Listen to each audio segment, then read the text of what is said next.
Yo, yo, yo. Hey there, my friends. It's the show that never ends. Movie Militia, grab your boots, motherfucker. I am Jay Wall the Jerk. Welcome to Blurred Minds Media.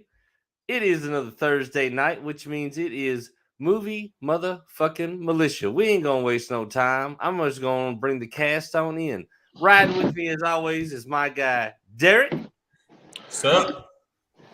And obviously you see him across all platforms on Blur Minds Media. He always holds down the new faction, the host of Monday Night Mayhem, and the co-host that does the most on Shop Talk Sports, my guy, Chris, aka Apocalypse. How are you, sir? What's good? And speaking of shop talk, wait, I got Cam up. My bad. Shit, sorry. What the fuck? Yo, mega fucking enormous birthday shout out to Big E, aka M.A. Richardson, host slash moderator Shop Talk Sports. Big 37th beat day. We getting it in.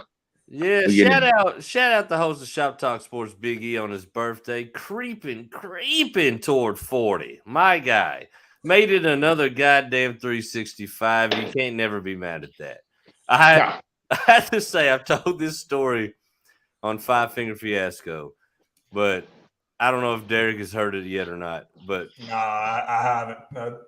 Big E calls me the other night with a request, a bro request. He's like, bro, my dog passed. I need you to help me bury it. I'm like, all right, bro, I got you. I got you. He's like, I already got the whole dog. I just need you to help me pack it out and help cover it up. I'm like, all right, no, you already done the grunt work. I'm good. I get to his house. I'm like, all right. He wants to strike up a conversation, pour a drink. I'm like, hey, let's get rid of this fucking carcass, and then we'll do that. Like, I'd rather just go on and get that out of the fucking way. If I get a good buzz, I'm like, fuck you and your dog. You don't want a drunk Jay Wall handling dead family members. I mean, trust me, it's not a good idea. So he takes me to his garage. First off, he's got the dog on a sheet. Very good thing to do. We can pick it up, take it out, ambulance style. But it wasn't centered on the sheet. And bro, we went to pick it up the first time, and first he was like, well, his head's hanging off the other side. And I was like, all right, cool. Well, he went to the ass end of the dog. And I was like, no, bro. Yo dead dog, yo dog head. That's how this goes. You get that side. I don't want your fucking dead dog head hanging all over my shit. Come on, man. Like, I'm doing you a favor, but you got to pull the heavy weight. And it's your dog. I mean? Luckily for me, I got an iguana. Nobody will even know when he dies. I'll just put him out in the fucking Herbie, put him on the Kirby, and that'll be the end of it. But nevertheless. Wouldn't nobody know till they see your new boots, motherfucker. Guaranteed. Unfortunately, that son of a bitch has been so fucking. I shrunk him purposely. Like, I didn't grow his habitat as you should, so I kept him like a mini lizard so I could deal with his fucking ass, right? So, dude, that boot ain't fitting a Barbie doll. But right. Nevertheless, so first the dog's not centered, and I'm not taking it. No. So we go to pick it up. It's not working. The balance is all off. So he goes to move the dog, and the dog's paw like grazes the water bowl next to it, right? And he jumped 10 fucking foot. I started howling, laughing. He thought the dog came back alive on him, like a zombie dog. Just ransack the house or something. That cemetery. Oh my God. I was immediately thought that was hilarious. Hell yeah. That's how you did freak the fuck out. His problem with getting it centered on the sheet wasn't he dropped it in the wrong place at first. That's an awful term, dropped it, but it is what it is. He didn't really want to touch the dog after it died. You know what I mean? It's his fucking dog. That's what I was thinking. You pet it, you took it out, you fed it. I mean, this is the last hoorah. It's the last time you actually get to touch it and hold it. Yeah. So finally, I'm like, all right, man, we got to get this done. I can't be here all fucking night. So I grabbed the fucking dog's paws and I slide him back on the fucking thing. I'm like, all right, dude, let's wrap this motherfucker. Let's go with it. So we wrap the dog. We go outside. Here it comes. Here it comes. We come off his porch with the dog, lay the dog down, and we, get him out of the sheet, dump him over in the hole. Instantly, it's obvious. The hole is nowhere near deep enough, nor is it big enough. Oh, man. Y'all ain't watched no mob movies. Y'all know how to dig a fucking hole.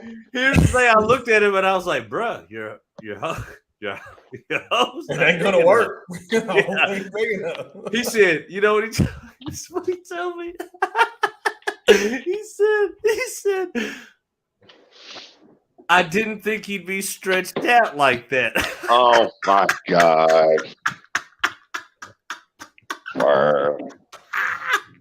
I said, bro, that's a whole term for killing a motherfucker out here. Like, I stretched this motherfucker out. I said, dude, if it wasn't that, it would have been I curled this motherfucker out. So he's like, I think it'll work. And I'm looking at it like, dude, his paws ain't even in the hole. Like, dude, if you bury this dog like this now, you're going to have dog paws sticking out of your yard and you're going to have to tell somebody they're fucking tulips or something.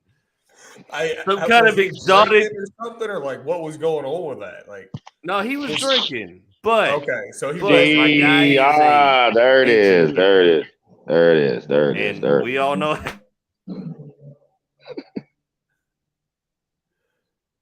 That is a perfect face, man.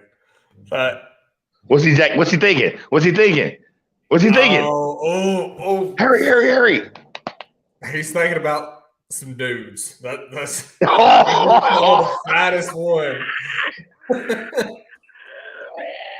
He's like, that's bigger than mine. He just flashed up on the screen. Is it like a particular dude or like I don't know? No, I'm just saying like he probably saw like a big veiny one and it just like caught him off guard. God damn.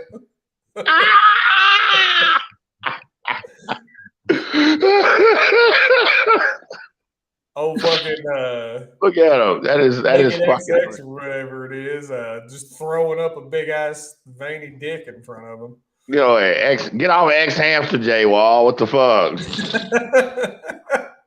You don't need that shit playing in the background while we're So we got J Wall cruising for porn in the middle of the podcast and shit. So talking about dead dogs, he's cruising for porn. Look, until he gets back, man, and we talking about porn at work, and then with someone who's been in culinary, I have called guys in the bathroom on the phone.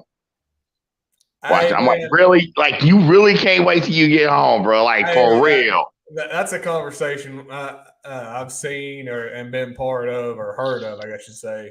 Who the fuck watches? I'm saying, bro, who watches porn at work?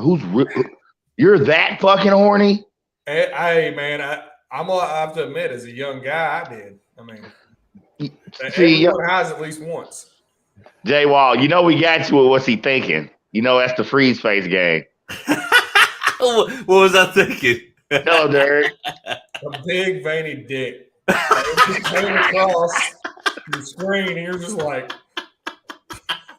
it caught you off guard. Just, oh my God, it's huge. God damn. I hope it was the BBC too, man. Like big veiny black cock slapping all in his face. Look! Earth the Nerve in the background. He's got the screenshot of it. That son of a bitch. That son of a bitch. Oh shit! That's Blurred Mind Media like bylaw on any podcast. Freeze face, the game of what's he thinking? Start. And this is how you know that technology ain't all the way there yet. You know what I mean? Like, I've got 3 different Wi-Fi connections for my house.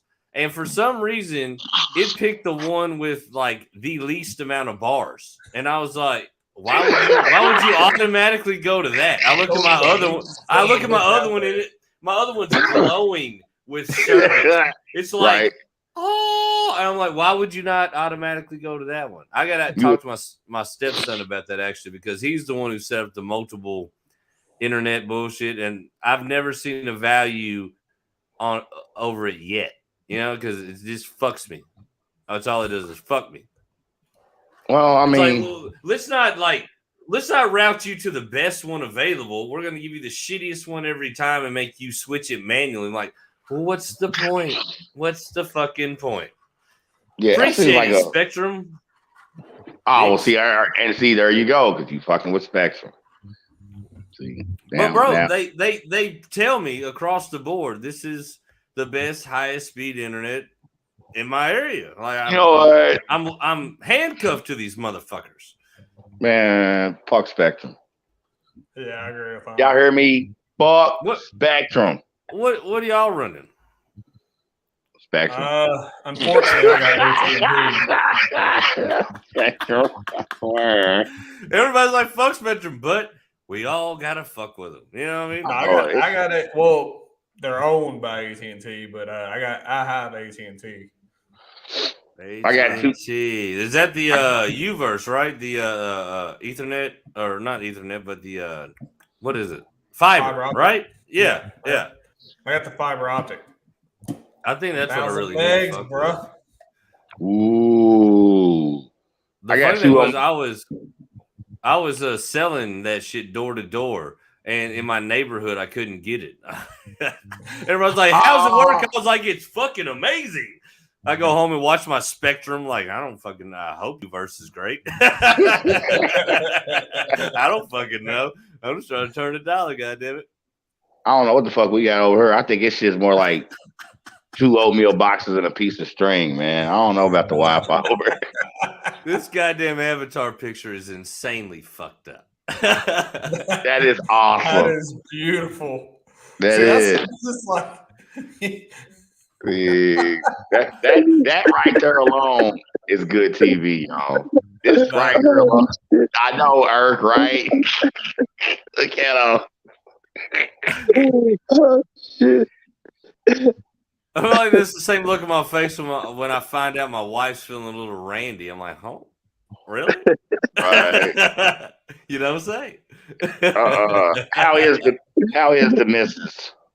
Oh, she's always aggravated with me as ever. Well, then that means you're doing your job. Absolutely. And while we got this tidbit of a segue with this asshole and his avatar, I want to shout out my favorite troll, always in the comment section, only on Thursday. So this must be your favorite fucking show. Naked-HD.xyz online strips without clothing.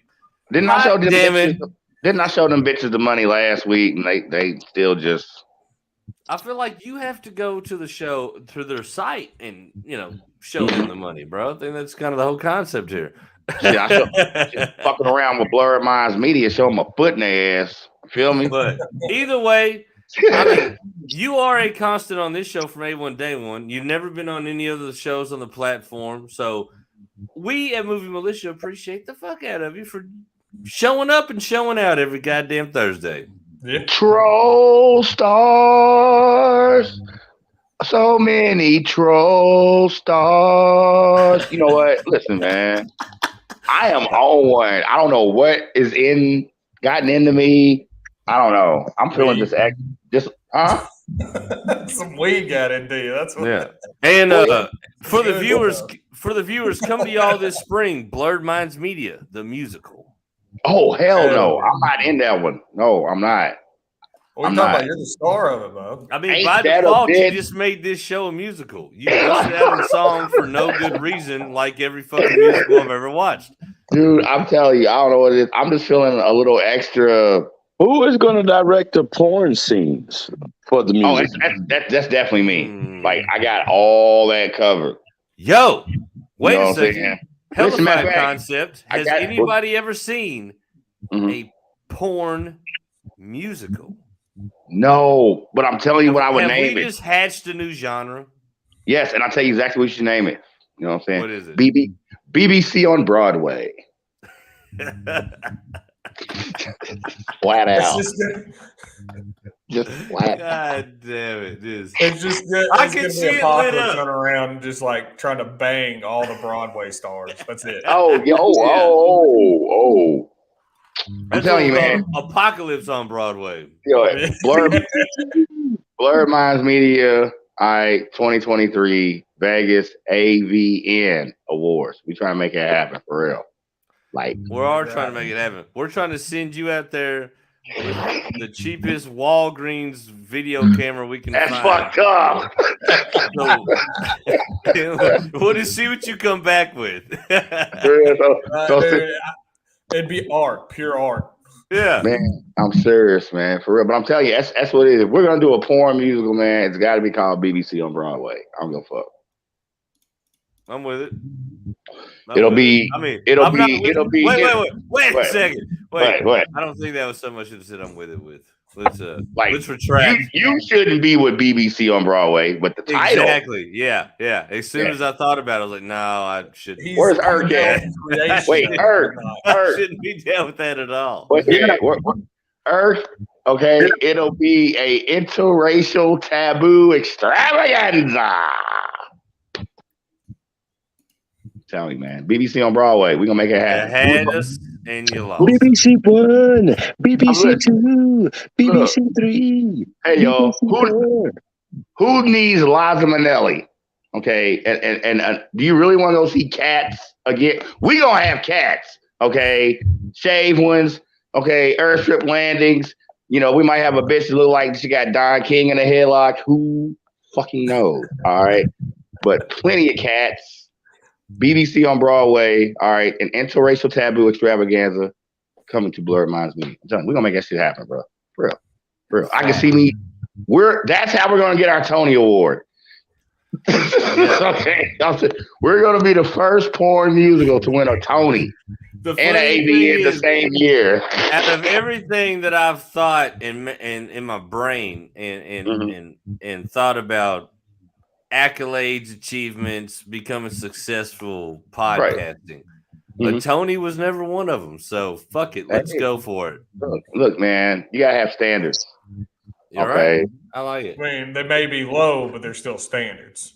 Listen, I am all about low standards. I mean, if y'all knew my dating list, I mean, all right. Yeah. I'm cool with that. I'm cool with low standards. So, fuck it. So, at least you're honest, bro. At least you're honest. I mean, look, I fuck with Blurred Minds Media. I gotta be cool with low standards. All right. Guaranteed. Oh shit! Here we go. Listen, speaking of the lowest standard, I mean, bottom of the barrel, scraping the bottom. Yeah. Let's get this goddamn train back on the track real quick. This is Thursday night. This is Movie Militia, and we're back on the track of the series that we're talking about right now, which happens to be the Book of Boba Fett, and we are somehow only on episode fucking 3. So episode 13 for all our Hispanic viewers. It makes sense. It absolutely makes sense because everyone on the panel has jobs. Yeah. Everyone on the panel has households that they have to maintain. Everybody's got hoes to maintain. Yeah, that too. And actually, let me go ahead and put this on wax. Derek and I, as married men, do not have any hoes. Any at all to entertain. I mean, like zero. I don't even entertain my own butthole. It's like exit and go. I don't even. To whom it may apply. Nothing. To whom it may apply. We are not of the sort that are constantly stuck to a fucking love seat or a recliner with a joystick glued, permanently stuck to our fucking hands and our palms with fucking Cheeto bags all around our fucking circumference. We're not that guy. We're not those men. Wait. So, circumference. That's dope. Circumference. So what the thing is, we're not obese smut peddlers from Houston. Speak for yourself. Our binge watching opportunities is few and far in between. Very true. Yeah. And I'll speak on the behalf of the married community. And then some of that viewing gets cut down in half because you got to toss it up. Episode of your favorite show or work out one because your wife's ragging. You know what I'm saying? So sometimes, you know, the male necessities step in the way of our viewing even when we don't even want it to. It's take care of business. If the wife lets you know Aunt Flo showed up, well, you know that you got to dip around the corner for an extra long shit. There is no series that could ever be created that's better than a naked fucking woman. Yeah, it is. Aaron fucking T fast. Yeah, it is. Here he goes. Yeah, it is. Let's hear it. 2 naked women. Like, what the fuck? Hey, you know what? I'm not even fucking mad at that. There you go. I can't even argue with that. That is so true. I mean, come on. It's just mad, y'all. Is it freaking me out that there's me and then there's a fucking disturbed looking me both on the screen? Every time I look at his avatar, I'm like, what an ugly motherfucker. There's you, and then there's, I would like extra cheese on that you. That is kind of my look of anything extra awesome. Like, oh, an extra nug in the bag? Hell yeah. All right. No, that shit just did a double scoop of meat on my burrito. Hey, you know what? Speaking of burritos. Perfect burrito. Speaking of burritos, Jay Wall, can you just fucking please run? It's a sickness.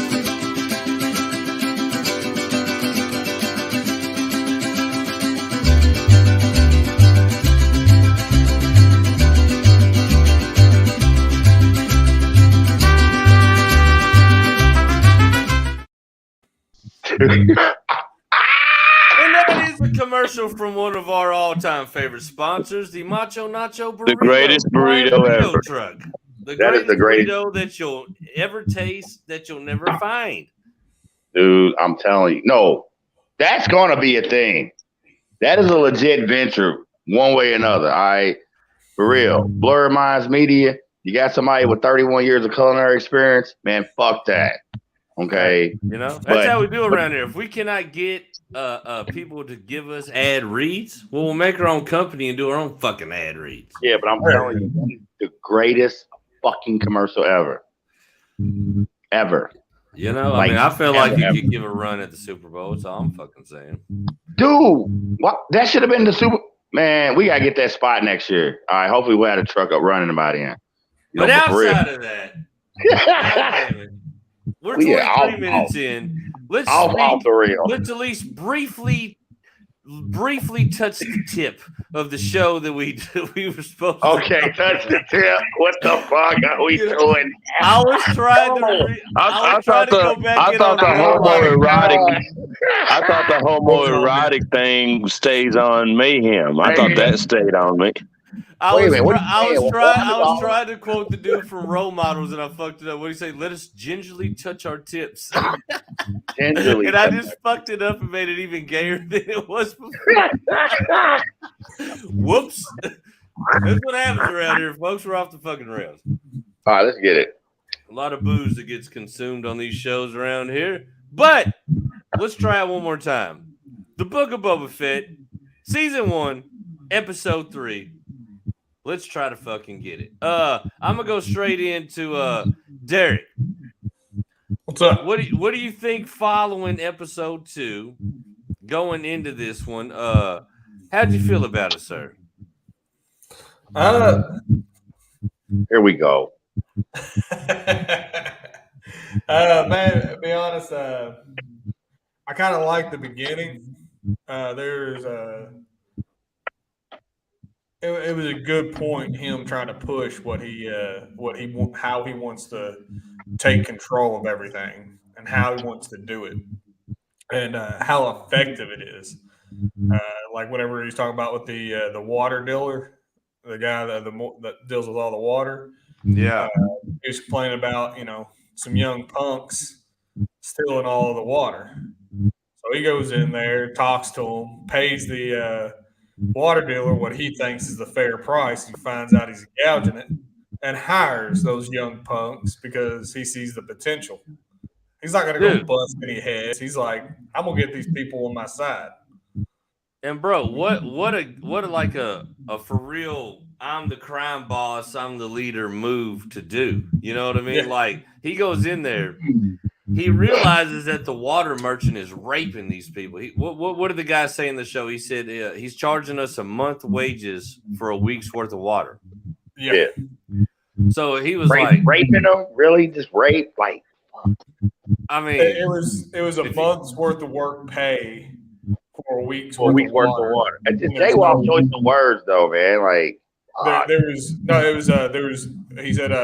said that, and then at the end he said that there was no work to be even had. Yeah. So yeah. So with that, dude, and the thing about it is what he say. He said, he's talking to them. They said, "There's no work. We ain't got no money. This is why we're stealing the water." And the dude's gouging us on the prices. Yeah. Well, he said, if you want to work, you come work for me. That was a boss move. Yeah. Then the dude come out pissed, and he was like, the fuck, you just going to let him go? He said, they owe me $1,300. Well, not dollars, but dollars for us. Yeah. $1,300. He said, here's $5. Make it right or get the fuck up out of my town. I was like, oh, shit. Like, that was some G shit, man. That was a real boss move right there. That was him letting him know. It's like, he's setting a fucking standard. He either follows it or he's going to have some issues. Yeah, yeah. And I loved it, too. Like obviously, he don't have a lot of people on his side at the moment. He's got the chick that's been riding with him. He's got the 2 pig-faced motherfuckers that he saved. He's got the robot dude who really can't do shit. So he's like, what an opportunity. I get these young ruffians on my side.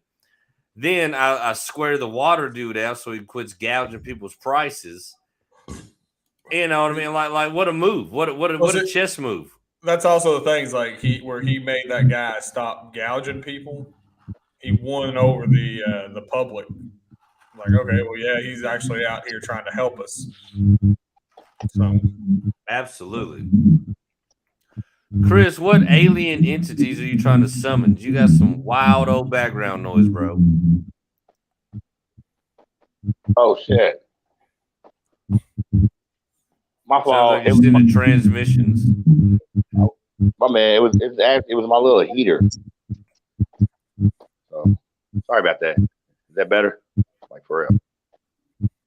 It's still acting up. Yeah, I still hear it. I don't know what it is. It's like something going in and out. Nothing else is on. Like, for real. Try to unplug your headset and plug it back in. See if that does anything.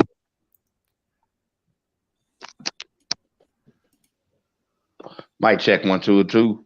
Mic check. I think that might have done it. Actually, it sounds a little bit. Hey, yay! Fucking technology. Woo. Right. Well, Chris, while we're on the subject of this scenario at hand with the water merchant and the honestly, anybody else? I mean, my people, my people taking robotic limbs and putting it on their body to enhance themselves. I mean, hot damn! You know how long it's been since I've been waiting for these motherfuckers to roll up. And with you, give me one of them motherfucking RoboCop joints. But do they like? What did do you they feel numb about you? That whole, do they numb you? Do they numb you for the process? I don't know, but usually about an hour after work, I'm pretty. I mean, there's got to be some drugs involved one way or another. I mean, making the decision to get robotic parts or the procedure of getting them, there's got to be some drugs involved somewhere. I'm sorry, your question. How did you feel about that whole scenario? Boba Fett working that deal out. How did you feel about that group of people, the water merchant, just that whole vibe? Like when you saw that kind of coming into this episode, my friend. Like what was your, what do you think about it, motherfucker? You like it? You hate it? You don't give a fuck? You want to move past it? No, man. I'm for real. That's boss move shit, for real. And I thought so. I mean, and to me, man, it really ties into that whole thing where for him, he wanted the people to respect him, not fear him. Yeah. Yes. You know, and it's see, it's this Lansky shit still fresh in my head. And then this is the 50th year of The Godfather. There are some underlying mob movie tropes going on there. Guaranteed, Okay. dude. That's why Boba Fett, Jabba the Hutt, Right. Return of the Jedi, this whole scenario, this is really what brought me to the motherfucking game when it comes to Star Wars. Once I made the mental comparison to Star Wars and gangster mafia movies, Right. I was all the way in because, like I said, my first thought of it was, if you know my father and the men that I was raised around, you would understand this. Mm-hmm. That's nerd shit. Star Wars is geek shit. And then once I started actually being able to understand the story and the storyline and relate these people to like real life, then I was like, oh shit, like this is deeper than just some motherfucking light up swords, you know what I'm saying? Right. Yeah. You know what I mean? Like that's when I really started getting like that's why I haven't watched The Mandalorian. I didn't really know the whole back scene to that. I haven't watched a lot of the offshoot of the movies, but when I seen Boba Fett, I knew I was like, I'm gonna watch that shit because I knew Boba Fett was a motherfucking bounty hunter. He was a badass out here. I remember that much, you know what I mean? So that's what, like I said, that's what brought me to the game. You know what I mean? So like you were saying, those notes of like mafia shit and crime bosses, like you got me sold. I don't care how you wrap them into aliens, purple people. Right. Whatever you want to do, if it's about some crime shit, I love it. Like this is my favorite genre of movies. You know. I mean, let's look at Boba Fett up to this point. We've already got like, you know what I'm saying, a little. Like when you look at the Hutts, all right, and their appearance, you know, in episode 2. Yeah, man, there's mob trope undertones throughout the series, but you know, right now we focusing on this one and that opening sequence. So you're saying this movie is like? So you're saying this series is like the Goodfellas in space? Well, I mean, pretty much, really. I mean, we've all concurred that overall it's a Western. Okay, as far as this it definitely has a Western feel. Yeah, you know, on some genre mashing shit. Because I basically we're watching this episode again. I'm like, wait, this is some mafia shit going on. You know, and Boba Fett bossed that move, man. You know, it's about respect over fear. Like I said, yeah, he got a checker past and all that. Yet, you know, he's trying to go about shit. You know, with you know, he's got this code of honor. You know what I'm saying? The sense of honor, and it's like if people respect you. You know, that's going to work more in your favor if they fear you. Facts. So that's why I love that opening sequence, man. Yeah. People that rule from fear rule well, but they always have people trying to kill them. Right. And you know, and that's a guaranteed fact. And it just sucks when people are constantly trying to kill you. Define rule well. Okay, here we go, Eric. Because I feel like if you have subjects or servants, if you will, or any type of person of lowly standard, and they're constantly trying to take you out, how well are you living? Well, I mean, what he's referring to, like Boba Fett's character this whole way in the show was like, I want to run this joint, but instead of running like the previous cats with ruling it by fear, like get down or lay down strategy, he's like, I'm going to show these motherfuckers respect and I'm going to demand respect in return. But it's a mutual, he's trying to like, you know, he ain't just trying to roughshod or truck everybody in his town. Right. He's trying to actually be like, look, man, I'm coming to the table with this. You come to the table with that. We try to work some shit out together as, you know, respectably as men, instead of being like, well, fuck you, bitch. If you ain't going to do it, I'm going to kill you. You know what I mean? Like, exactly. Which is definitely what his predecessor, Jabba the Hutt, was on. Jabba the Hutt was on, oh, you ain't doing what I'm saying? fuck you then. It's on. So basically he said, look here, pretty Tony. Your bitch chose me. Now we can handle this shit like gentlemen, or we can get into some gangster shit. But yeah, this was a good sequence to set the tone, I feel, just for the whole episode overall. Yeah, absolutely. So what do y'all think about the memory scene going back? Dude, that's fucked up, man. I see. I like the rage it put in him. You kind of see this like a little spark of just, it's a quiet rage. It's a quiet rage. Yeah, a suppressed rage, and it just makes it makes it so much better. You're waiting for him to let it fucking just pop off. Yeah, for a fact. I mean, that's so fucked up, man. That was basically how he got, all the Tuscans on the side. Is when he ran up on the train and was like, fuck these motherfuckers. Then he goes back to get the bread for their security to come back and forth. Finds out another gang's getting the money, so he don't get the money. Comes back, and then the whole camp's burn up. Everybody's dead, gone. Like, damn, bro. Like, that was wild. You know what? That, like Chris said, Westerns. That's some real, like, I feel like we've seen that in, like, a Cowboy Indians movie. You know what I mean? Cowboy gets cool with the Indians, rides off to do some shit, comes back, some of the Indians have been killed or something. Is that not a movie? Have I not seen that before, or am I making this shit up? I'm just saying. I mean, I don't know. I mean, what, Dances with Wolves or something, maybe? Like it, you know what I mean? I mean, I can't quote the exact fucking movie, but I feel like this scenario is ran through a fucking Cowboy Indian situation before. You know what I mean? And to be honest, the fact that I just uttered Kevin Costner's name, I feel like I should just be drowning in mouthwash right now, because Kevin Costner. I can't believe you don't like any movie he's in. None? Like, not one you think's all right? Like, none of them? Untouchables. You know what? Okay.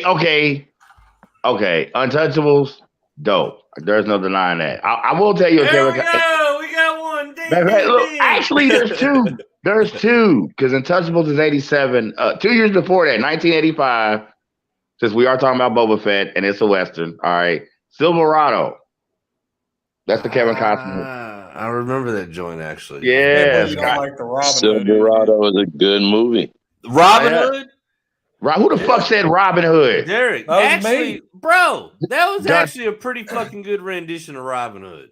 Well, okay, I'm not fond of a Robin Hood as a concept anyway, like overall. Like me and Robin. I mean, as far as the story that we heard as kids in that movie, I think they did it justice. No, I say one of the best things, even though like that movie alone, I like it as a standalone. But one of the best things that movie has ever done is set the premises for Men in Tights. Oh Lord, dude, Robin Hood. Dave Chappelle, shout out Dave Chappelle. He's in that joint. Yeah, he's like, hold up, let me pump up. He bends down, pumps up, and he's in that joint. Look at Jay Wall's surprise face when I say this. Okay. All right. And he's in that joint wearing a dress. Dave Chappelle. Ugh. Did he wear a dress? Oh, Men in Tights. He did. He come out. Men in Tights. You wearing a dress, Dave Chappelle. How we easily he came out as the forget. Madam. The Madam, yeah. Holy fuck. Wow. I forgot all about that. Motherfucker, let me find this shit. Google's a son of a bitch. Oh, because he did a thing. He was trying to like champion that in Blue Streak. They wanted to make him wear a dress, and he's like, "Fuck you, motherfuckers! I wouldn't do it." Oprah. He was on the Oprah show talking real strong. I'm not wearing a dress. What was it called? Men in Tights. What was it? The whole name? Robin Hood Men in Tights. Robin Hood. All right, yeah. Why the fuck I would forget Robin Hood? What? He just put Men in Tights in his Google search. I'm telling you. We're getting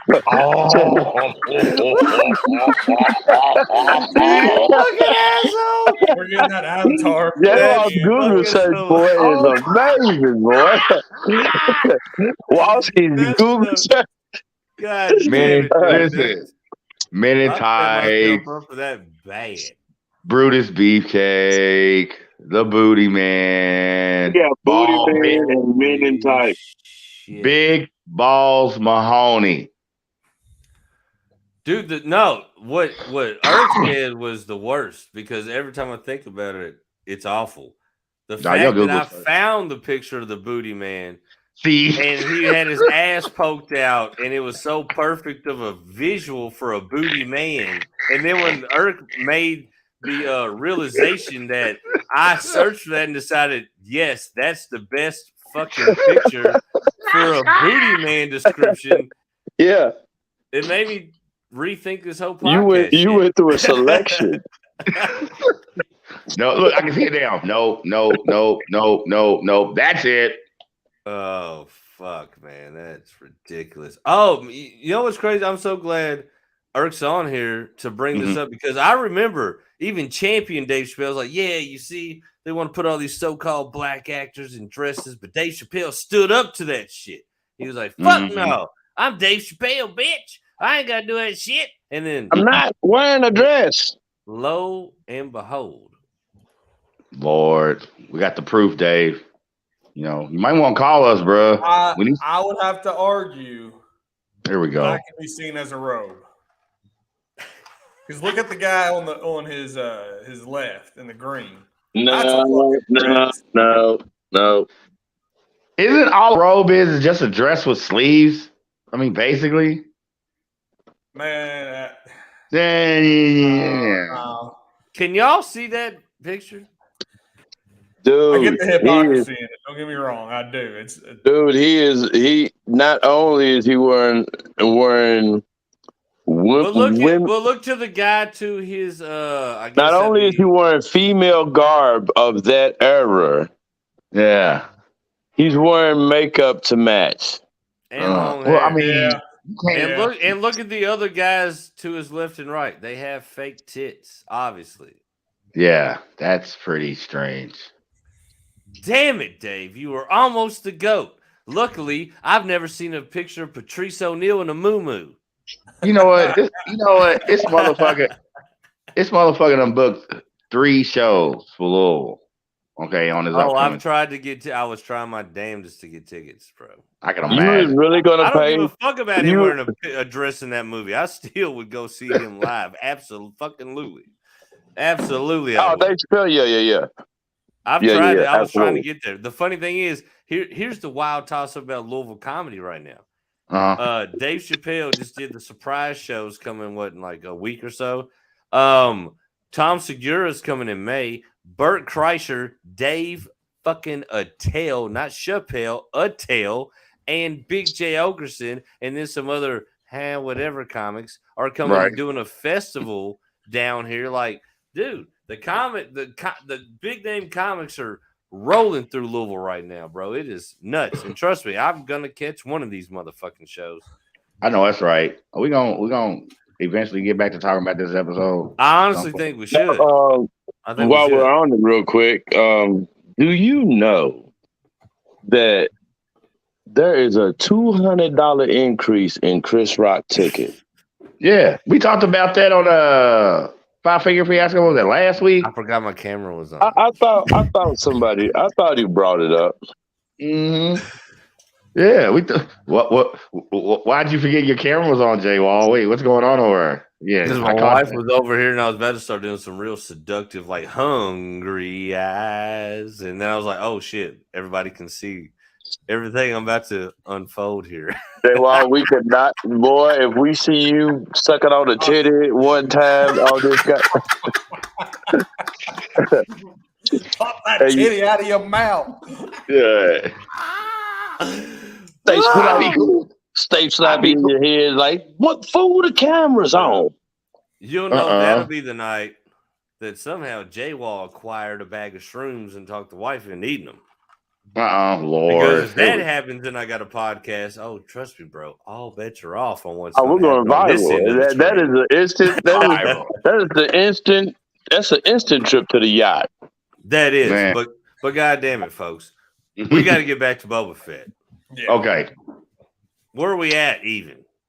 We just talked about the opening sequence, the boss move with the water guy gouging the prices.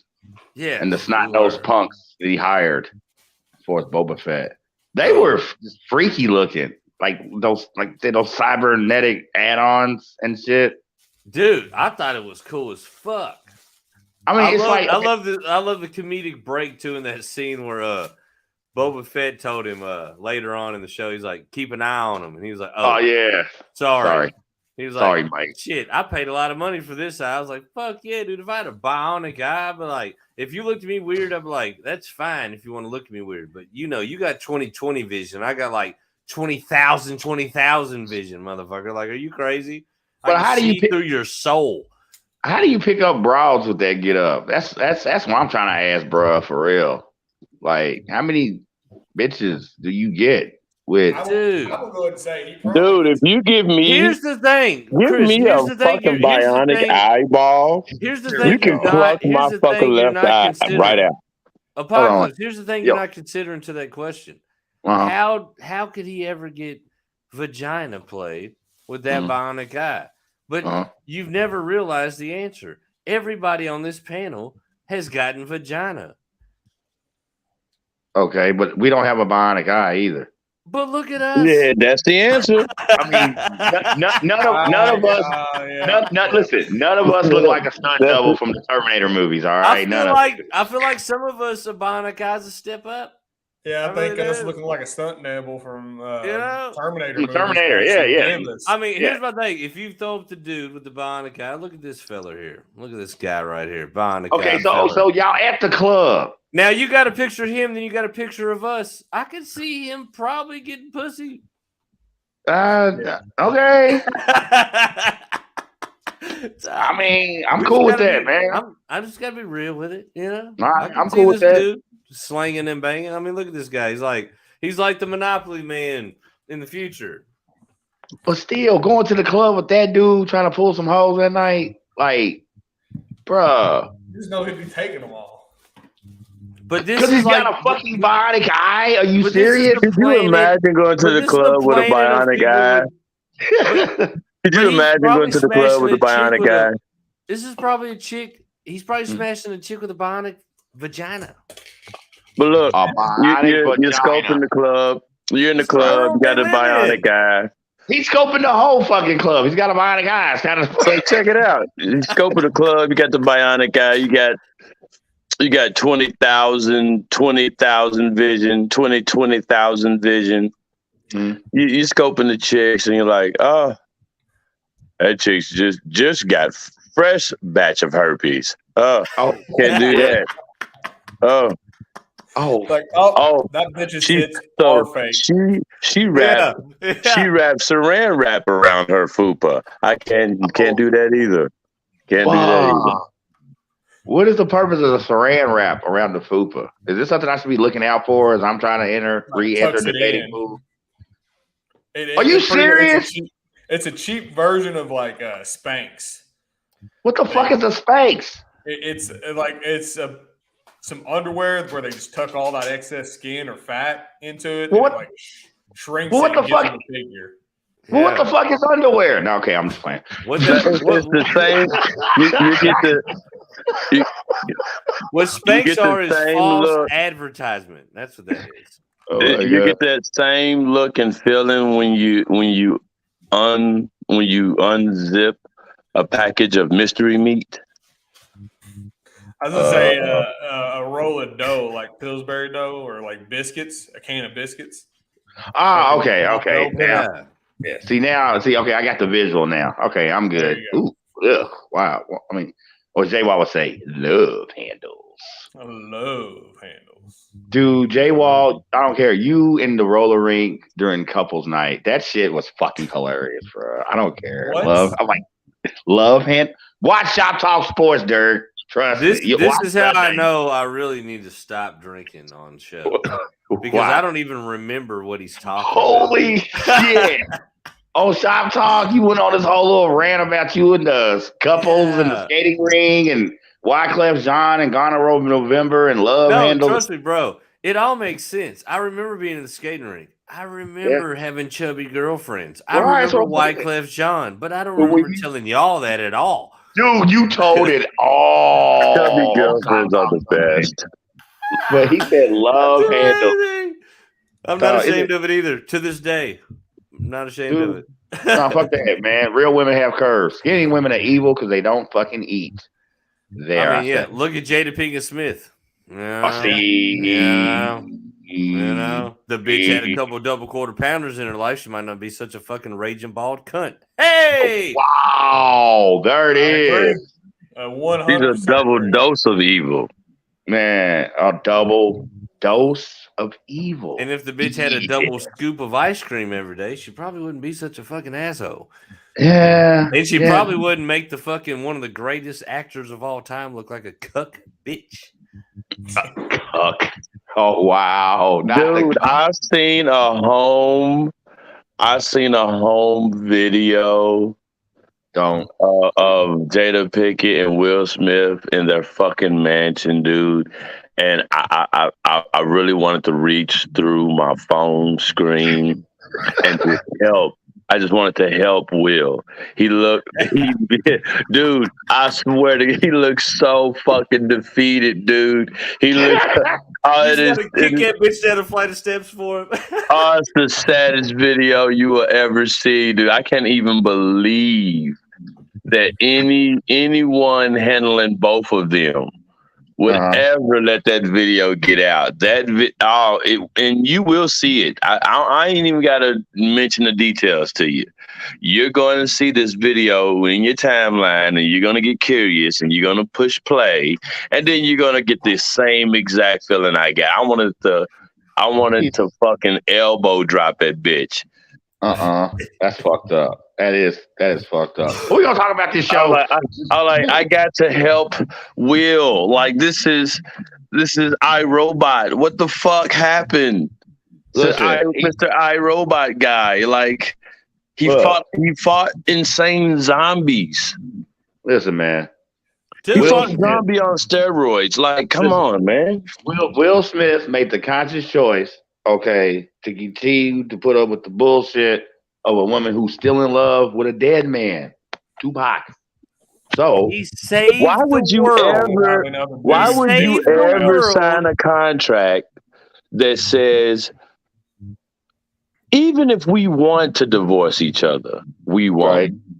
Wait, and even better, so Will Smith, to quote the great American poet Calvin Broadus, aka Snoop Dogg, you knew the job was dangerous when you took it. If your punk ass was scared, bitch, you should have went to church. I'm done. Well, there we go. And actually, on that note, we're gonna run the ad and then try to talk to y'all just a smidge about Boba Fett.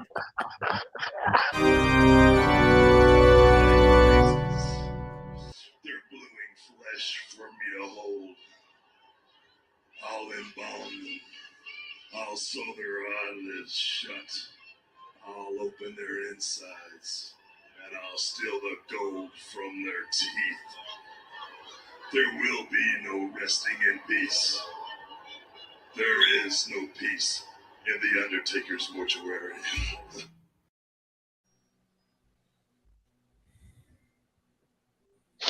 What's good?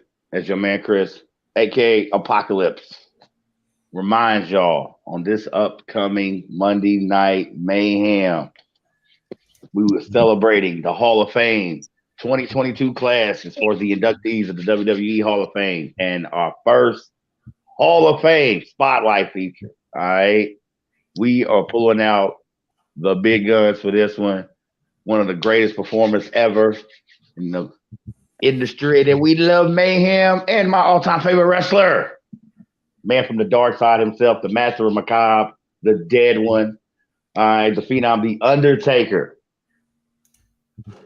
For an entire year, I have slowly and surely been building this show, and now more than ever, it is more than appropriate to drop this spotlight feature, Hall of Fame feature mixtape, okay? Undertaker. We gonna get dark, spooky, creepy, and crazy, man. All right, on this Monday Night Mayhem, 8 p.m. Blurred Minds Media bitches. Y'all know we the new faction one. Shout out to our trollers. They back, J Wall. See, they trying to get a piece, man. They trying to get a piece. They're trying to do it. Shout out naked-hd.xyz/ There's online a strips slash. without clothing. Oh, I didn't. Oh, they upgraded to a slash now. What the fuck? A slash. Now we're getting the thumbs up from. See, the way I see it is, we keep promoting them. Eventually, we're gonna see them tits for free. Exactly. Man, they will probably be the saggiest, hanging to the floor, dried out, powdered milk, black, extracting titties ever. Like they gotta be. Free membership's a free membership, and long as it got a nipple on it, it's fine. It's okay. I mean, there's some tits you look at for pleasure, and there's some tits you look at just like the same way you watch Faces of Death back in the day. You know what I'm saying? You just want to see some weird shit every now and then. I remember those, man. Faces of Death. Those things were fucked up, dude. All right, but getting Boba back Fett. to the topic at hand. Boba Fett. Boba Fett. So I'm pretty sure we ran down. What do we run down? Opening sequence. We run down the opening sequence. We'd run down the tragic demise of the Tuscans. Mm-hmm. And don't forget the dude that gets all the pussy at the club, the bionic guy. We've talked about the bionic eye. God. So would he be like the BBC bionic guy? How would that go down? Because I mean, I don't know, but the fact that every time we go to porn, that you always got to reference big black cock is kind of instead of BBWs, instead of pogs, instead why of couldn't nibs. it just be simply dick? You know, do we gotta put a shade on it? Do I always got to leave a show with a back tone in my brain of a big black cock? Can it just be a whatever cock? I mean, because the way my straight brain deciphers cock stories, when I hear about other guys' cock, it automatically looks like a cartoon cock to me, so it doesn't seem so fucking bad. So, can you not at least put a shade on it and just keep it to cock, please? I will work on that. We could also soon as you say BBC, balloon animal cock, or as soon as you go to BBC, J-Wall goes to a SpongeBob episode. Yeah, 30 minutes later. There's this restaurant. It's right across from the Yum Center called BBC, and I used to work there, and I used to hate telling people that I worked there. Okay. I bet because I didn't want to say bluegrass. Who the fuck wants to say Bluegrass Brewery Company all the time? I mean, that's half the fucking alphabet. Yeah, in the title of the place I work at. But it's good. And you got to punchline. I feel like you use that as an opener to try to get your penis sucked a lot when you work. The greatest fictitious detective ever created had a song called BBC, and I've sung it a couple times. The great Austin Powers. Dude, wait a minute. Austin Powers has got a BBC song. Where the fuck are we going? The great Austin Powers, better than your fucking 007. Who the fuck is 007 compared to Austin Powers? Hey, I'll get it back on track for fuck's sake, please. I mean, I don't even know if there's any hope anymore. I feel like I'm just saying. I feel like we're gonna go right BBC into Boba Fett episode BBC 2, 4, BBC 3, BBC 4, BBC 5. And it's still. Oh, it's just fucked up. It's fucked up. If it makes you feel better, if it makes you feel better, J Wild, BBC is also a network in Great Britain. And I know that. Yeah. It's okay. I used to chuckle at that actually when I heard like BBC News, like BBC. It's just fucked up to say. So 2 things have ruined the Boba Fett show tonight. A, one of the greatest comedians in the world in a dress. Yep. And B, the underlying tones of big black cock. So, and honestly, this brings us actually to a great segue to this show, because if there was ever somebody I would say for sure has a BBC, it'd have to be this fucking guy. Fucking Chrysanthemum. That dude fucking rules. So he pays a little visit to Mr. Boba Fett in his sleeping chamber. Visit. Back to tank. Dude, I would love to have one. Could you just imagine just popping up at your local fucking barbershop and the motherfuckers walking right beside you, like behind you, but on your left or your right flank? You know what I'm saying? And he ain't said a word. He's just looking at everybody. Show me that motherfucker again. Chrysanthemum fucking rules. If I just had one of those, I would rule the world. Could you imagine walking into your barbershop and he's sitting in your barber's chair? Like, I'm not going to see this motherfucker for a month. Oh. I'm going to look like this son of a bitch by the time I get in that chair. Like I said, man, that dude would eat Chewbacca for Jaywalk, you're not too far. There is no badder ass Wookiee than Chrysanthemum. Love you, Chewbacca, but Chrysanthemum would bitch slap the shit out of Chewbacca. That's the thing. All growing up, Chewbacca was kind of like a bad motherfucker. You know what I mean? Yeah. And then you see this dude, and you're like, bruh, I feel like he would beat the cold piss out of fucking Chewbacca. There's worse out there? Yeah. Like, I mean, the Wookiees are like any other race. They got personalities. They got demographics or whatever stuff. Some are more passive than others. I mean, they're not like... See, this is what I liked about episode 3. Which Star Wars movie did we first see the planet of the sheep? Was it episode 3? One of the prequels? Derek, help me out. Can we replace the word race with species? I hate the word race. Species. I just said Wookiees are a species, and like any other species, they have a variety. You know what I'm saying? Like, some are more passive than others. The point is, Chrysanthemum's a badass. He's the baddest fucking Wookiee ever. And you also got to look. Chewbacca is actually royalty, so he was raised up as a high class, weak-chinned individual. Wait a minute, I didn't know that. Chewbacca's a snob. Yeah, Chewbacca was royalty. Yeah, he was the son of a king. God damn, man! What? Chewbacca's the fucking Illuminati. What the fuck? And Chrysanthemum, get this. Chrysanthemum was captured by slavers, sold to a gladiatorial pit. And at a ripe young age, he had his knuckles cut off and transplanted with electroshock brass knuckles, and then became a gladiatorial champion. I remember, didn't you told us that, I think, Boba Fett episode 1 review show he did. Because I think there was like Russell Crowe analogy used or something. But I love the scene. I love you got that part of his backstory, man. That's dope. So obviously he ran up on Boba Fett at first, and Boba Fett made a hell of a good move, because the motherfucking bionic army showed up and saved his ass on that one. So it wasn't even bionic army. I mean, Chrysanthemum took the whole fucking fortress.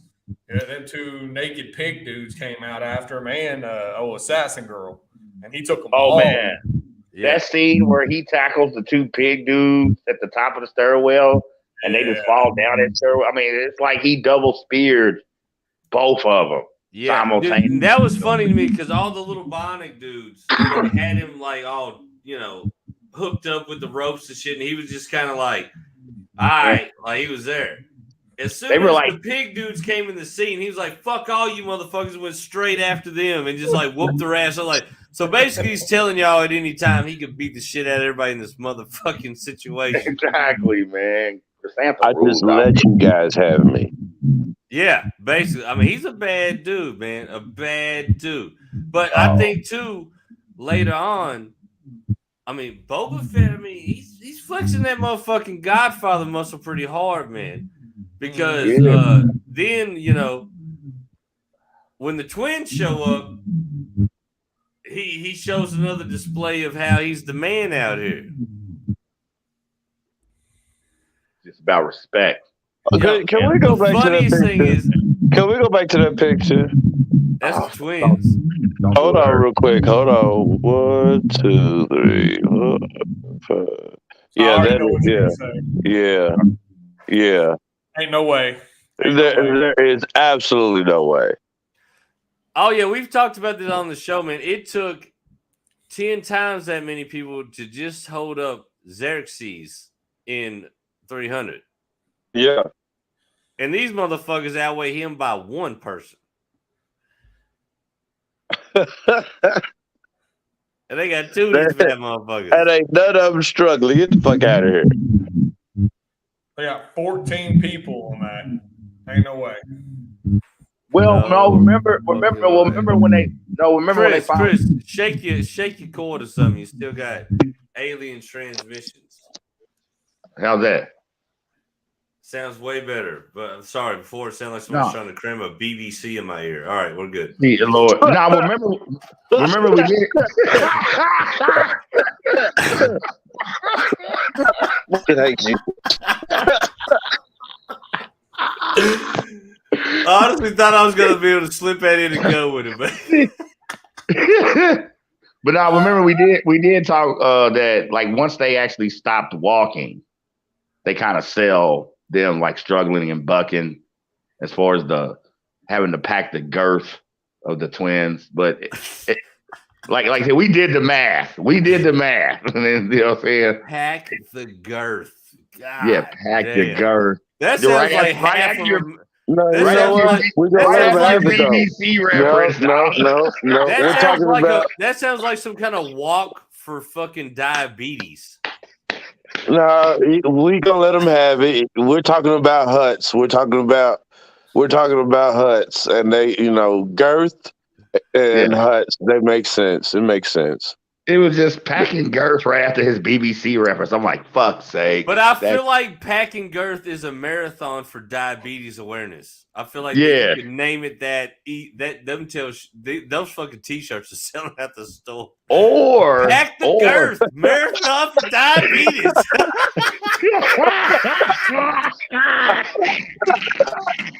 I fucking hate you, dude. The funny thing is, Foot Locker could sponsor because all shoes are half off. that's fucked He up. said Foot Locker. He's Lord. fucking crazy, dude. Pack the girth. Yeah, Damn. half off. They'll get their feet cut That off. should All be a right, pack the goddamn. girth, bake Yeah. sale. Pack the girth bakes it. I love it. Pack the girth apparel from Blur Minds coming soon. I'm gonna figure out a t-shirt real quick. For this. Oh, Elephant. the bake sale. Oh man, you have never seen so many happy women make cakes. Oh. That's like all the proceeds go to Oh diabetes shit! research. He said, "You Oh my god. man, can we try to at least make some inkling of attempt to get back to this Hey, shit?" so let me I ask feel you. like we were there. No more We were questions, there. Earth. We No more still- questions, Earth. We're not all way off the rails No, I yet. want to ask something. I've never watched this. I've never watched this show. I never watched this series, but I have a question. Wow. Yeah. Is there any chance? That I will get to be able to see Darth Maul in this series? Do you think he'll make it? No, he's dead. No. He's already dead in this time. He's already dead, dude. By the end of the He's timeline. dead in this time. Damn. Yeah. And the fact that you didn't know that means that's the end of you on this show tonight. Good night, Eric. We'll see you tomorrow. Damn. I just played. He died before the first Star Wars movie. Right. But come on, where we they're at coming now? out with, by the way, shout out to What? Obi-Wan TV show coming out. Is And the trailer out yet? Yeah, they already released the trailer. Oh My fuck! boy I'm a Ewan YouTube. McGregor's going to be playing Obi-Wan again. Yeah, I already knew that, but I'm saying is the first Obi-Wan trailer out? Like Yeah, it's out. You need to watch it. Yes, right before I watch Moon Knight later on. But anyway, There you go. So we're I never going seen to be. an ad for that. Is that supposed to be pretty dope? what's that? Oh, Moon Knight or whatever. Yeah. Well, I mean, I seen an ad for it. I was like, is that some shit? I mean, when you talk about the, I don't know, more underbelly of the Marvel universe, I mean, I was a Moon Knight fan as a comic still. Like, I'm excited that they finally are doing his story, you know, for real. And the dude who plays it, can't remember his fucking name, but I'm a fan of him. So, you know what I mean? More MCU madness, baby. I mean, you can't get enough Marvel. Like, fuck that. Anyway, Boba Fett, where we at? I used to be a big fan of Marvel, but Disney, I feel like, just neutered it. See, I mean, listen. I'm watching like Bloomberg financial reports when the news came out that Disney had acquired my two favorite franchises between Marvel and Star Wars.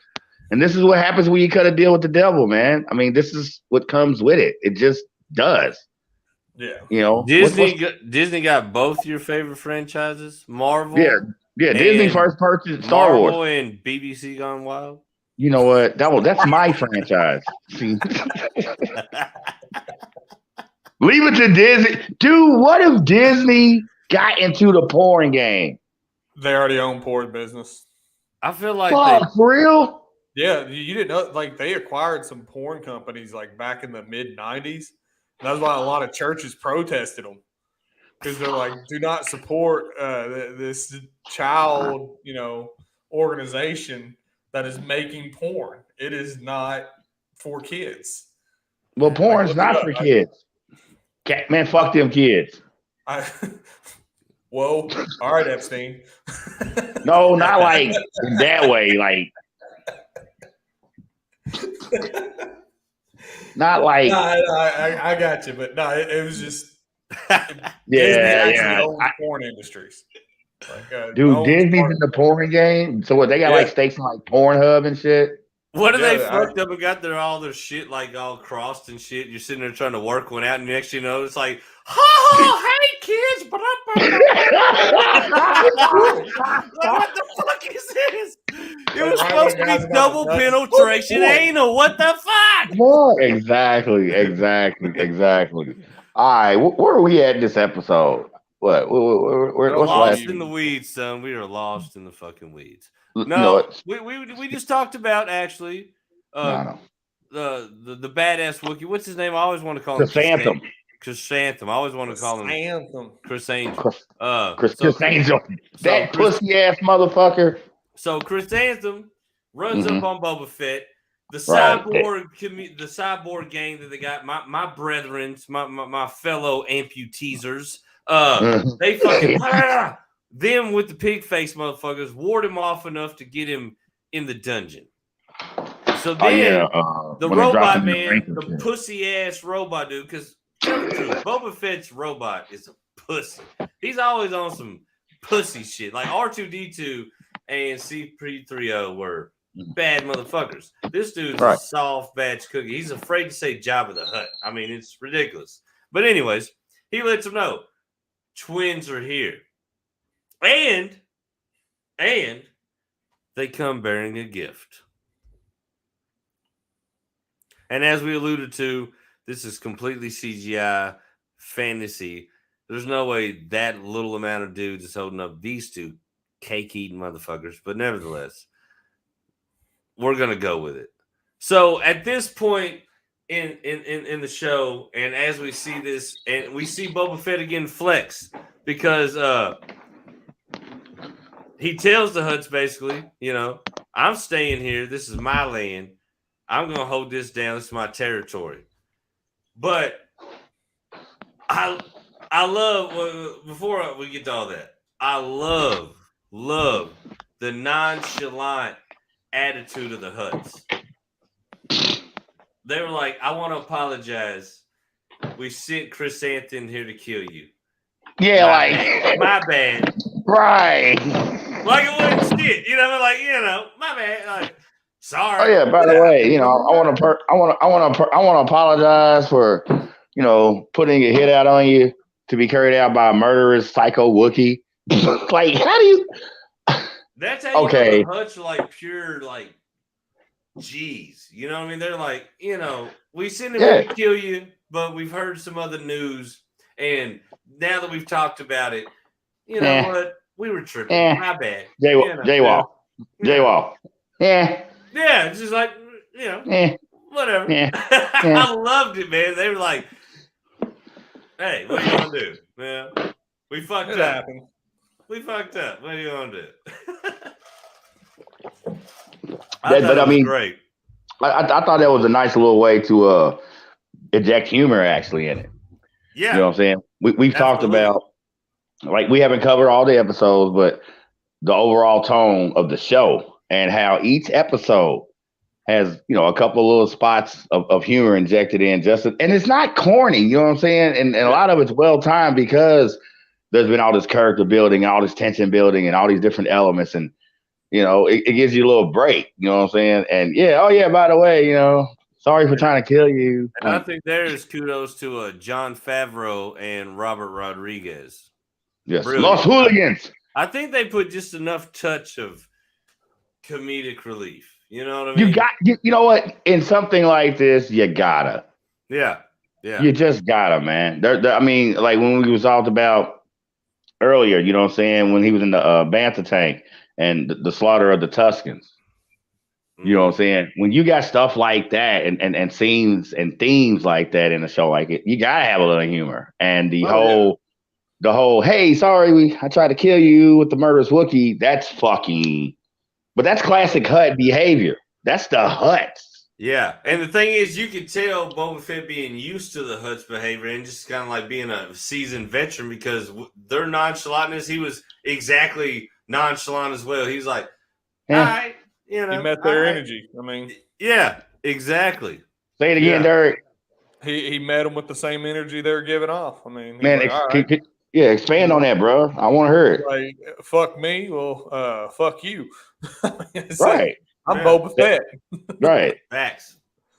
I'm Boba Fett, bitch.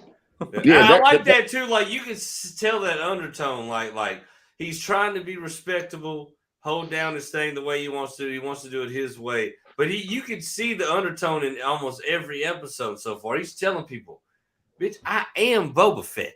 It's almost like he's telling them, like, I'm trying to be diplomatic here, but I will fuck you up. Like, what don't you understand about this? Like, I'm being patient, people. I've always said when people don't want to conform to diplomacy, a good ass whooping's always warranted, man, for real. And he's trying to avoid that. Like, he's like you said, I'm really trying to be nice to you motherfuckers because it's obvious some of you bitches really don't know who the fuck I am. Like, I crawl out of a Slarnak. Did I pronounce it right, Derek? I still fucked it up, didn't I? I know about it. Keep rolling. Yeah. I mean, I've crawled all kind of shit. You know what I'm saying? Like I said, my prior dating list. The point of the matter is, okay, I'm Boba Fett. And if y'all keep fucking with me, you know what I'm saying? He gonna have to remind motherfuckers who he is. It's really like a lot of motherfuckers like, oh yeah, that guy Boba Fett. Like, yeah, like don't play me like that, bro. I think we're doing good through the season. It's kind of building up to the point of where you're kind of realizing, oh, he gonna have to buck up at some point, like for real. You know what I mean? What do they say at the zoo? Don't poke the bear. Yeah, but the thing is too, like I said, the twins come. They apologize for sending the hit. And Boba Fett as a real G, he's like, I give the dude back to you. And they're like, no. You sell him back to the what was it? The gladiators? Yeah. Sell him back to the gladiatorial arena. Yeah, he's like, sell him back to them. And as a real G, Boba Fett's like, nah, I'll let him go. And he's like, either that or I got to kill him, one of the two. Which I think alludes to, I think our guy's not done with this show. Some point, I would say in the future. I think he's coming back because he didn't get killed, and he ain't really on bad blood. But I could see him honestly, maybe even coming aboard the team sometime down the road. What do y'all think about that? Hello. I think that's the setup, honestly. Oh, yeah. But let's talk about real quick the other prize they gave him. Now, I'm sorry, I don't have a visual of this. I tried my damn. I've uploaded 4 of them. None of them would load into the fucking stream. None of them were the right shit. But they came bearing another gift. And if we could allude to what that gift is and the significance of where he is, the huts and the gift he got. Derek, Chris, whoever wants to go in on this first. Derek, want to talk about that a little bit? Hey, spearheaded, man, and I'll just. You got a picture for it? I don't. I've downloaded 3. None of them would upload in the shit, man. Look, you should have just called me, man. Like I told you, I got plenty of pics. I referenced my prior dating list earlier, right? We don't need no BBCs thrown on here, bud. We're trying. No, what I'm saying is, like, if you needed a picture of a Rancor, all right, I could have like just, I could have took care of that. I could have, like, for real. Last Tuesday, you got it, huh? Yeah, I'm trying to help. I'm trying to help on the production in J-Wall. You know what I'm saying? I'm trying to carry my weight, but But now, Derek, go ahead, man. The Rancor, baby. The gift. Oh, yeah. He got a young Rancor. By the way, which the handler, I don't know if anyone noticed. Oh, duh. Hello. Oh, yeah. Oh, hell. Dude, who else could have been a Rancor trainer? We talk about casting one in the Star Wars universe than motherfucking Danny Trejo, motherfucking Machete, bitch. Like, dude, that was the dopest shit. He's an icon. That dude, his story. He got delivered. Yeah. That's so fucking. That Such dude is. That dude's dude. His real life story, like for real, like to be a testament to how much of a badass he really is. Man, I mean, it's crazy, and he's still going. Oh yeah, and he has like such a positive attitude about shit. I know, man. He sees bad stuff, and he's like, it could always get worse. Right. Like, Plus, I mean, he's so much of a badass. I like seeing him in this kind of like more fun, playful role. You know what I'm saying? Fun fact: whenever this episode aired, it was like right after the air time. Yeah, it was like 10 minutes or something. Like it was like 5-10 minutes after it aired. Mm-hmm. He posted on Twitter of him in his PJs, like standing next to his TV, next to like his character on the TV. That's what's up. Like, I'm finally out of contract. I can admit I was on the show. Like he just did a big deal about how he was so excited. That was like one of the roles he wanted to do. And exactly. Dude, growing up, Star Wars. Growing up, if you would have told me this cat right here, I know Desperado was gonna be in a Star Wars anything, I'd be like, "Motherfucker, you crazy? When are they gonna put this motherfucker in the Star Wars universe?" Exactly. When did Mexican mafia members start going to space? When did the cartel start going to space? Hey, but man. Dude, has his trajectory going on, because Desperado, that's the scene from Desperado, was at early 90s. From 95. me being introduced to Danny Trejo on the silver screen there, all the way to now. The funny thing is, to now, with everything he's done, and knowing Robert Rodriguez is part of this, and he's who produced Machete, made perfect sense when I seen it actually in the show. Like I was like, oh shit, Danny Trejo, but it never seemed weird to me. But like I said, back when I watched Desperado, and I seen this knife wielding motherfucker, and he would be like, he's about to be in Star Wars. I'm like, the fuck out of here! What the fuck he gonna do in Star Wars? Are you crazy? Yeah, Danny Trejo's dope, and like I said, I like one of my favorite actors, man. Danny Trejo's he's legit, dude, man. You know what? Listen, fuck it. You know what I'm saying? At movie Militia, we talk about some big shit, but we got like hidden treasures, man. And if you really know your actors, okay, Danny Trejo, hidden treasure, man, for real. Spy Kid, okay, that's Robert Rodriguez also. When he did, when he did the Spy. I didn't know he did Spy Kids. Yeah, he's the he's the dad, isn't he? I remember him being in it, but I didn't know that was Robert Rodriguez that did him. He's the like, what do you call him, like in the Bond movies? The gadget guy. Like what they call him in Bond? Q? Yeah, like James Bond. Q. Yeah. He's that guy in the Spy Kids movies. Really? I thought he was. Damn. Dude, I know Danny Trejo in a kids movie, in a kids action movie. But yeah, that's as far as production, directing, whatever. That's I was thinking someone else. I thought the third one, I think, when you meet the parents, because I think that was Antonio Banderas, and That's who I got it mixed up. But see, that's 3. But as far as the series, Danny Trejo is the gadget guy for the kids. Yeah. He hooks them up with all their shit, all their tech, everything. Yeah. And I'm like, this was like the first Spy Kids, I think was like early 2000, you know? And I'm like, dude, just a couple of years ago, I seen you like slaughter half a fucking village with like some knives, repping the Mexican mafia and fucking Desperado. How the fuck are you in Spy Kids? And me being the nerd since a kid and reading the credits, I'm like, oh, Robert Rodriguez. Because their production, Los Hooligans. That's the name of the production company. That's Los another Hooligans. movie we're going to have to run through here one time is Desperado. Because, I'm down with that. Dude, when I was a kid, I thought that movie was the shit. I am so there for that. I love that fucking movie, Hayek. Selma Hayek. Oh, my God. She is unrealistically gorgeous. Oh, mamacita. Oh, caliente. Oh, she is she is insanely beautiful in that movie, dude. Man, I fell in love with her instantly. I'm in the theater. I'm looking at the chick next to me, and I'm like, bitch, you ain't got a prayer.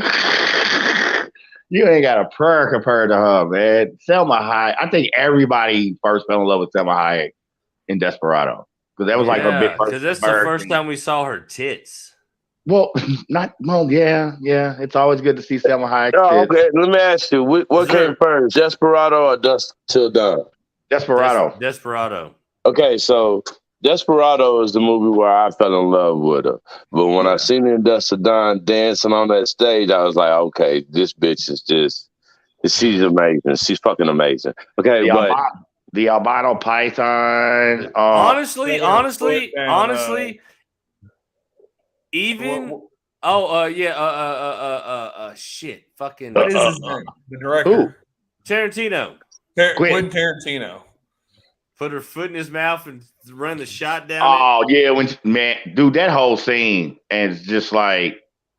Can I be honest? When she turned around and had the vampire head, yeah, I would still smash, bro. I would. Yeah, but you would have to hit it from the back the whole time. But you would have to hit it from the. You'd have to hit it from the back the whole time. That's the whole game. No, you hold her head down and try to keep her from biting you while you're just pounding that thing, bro.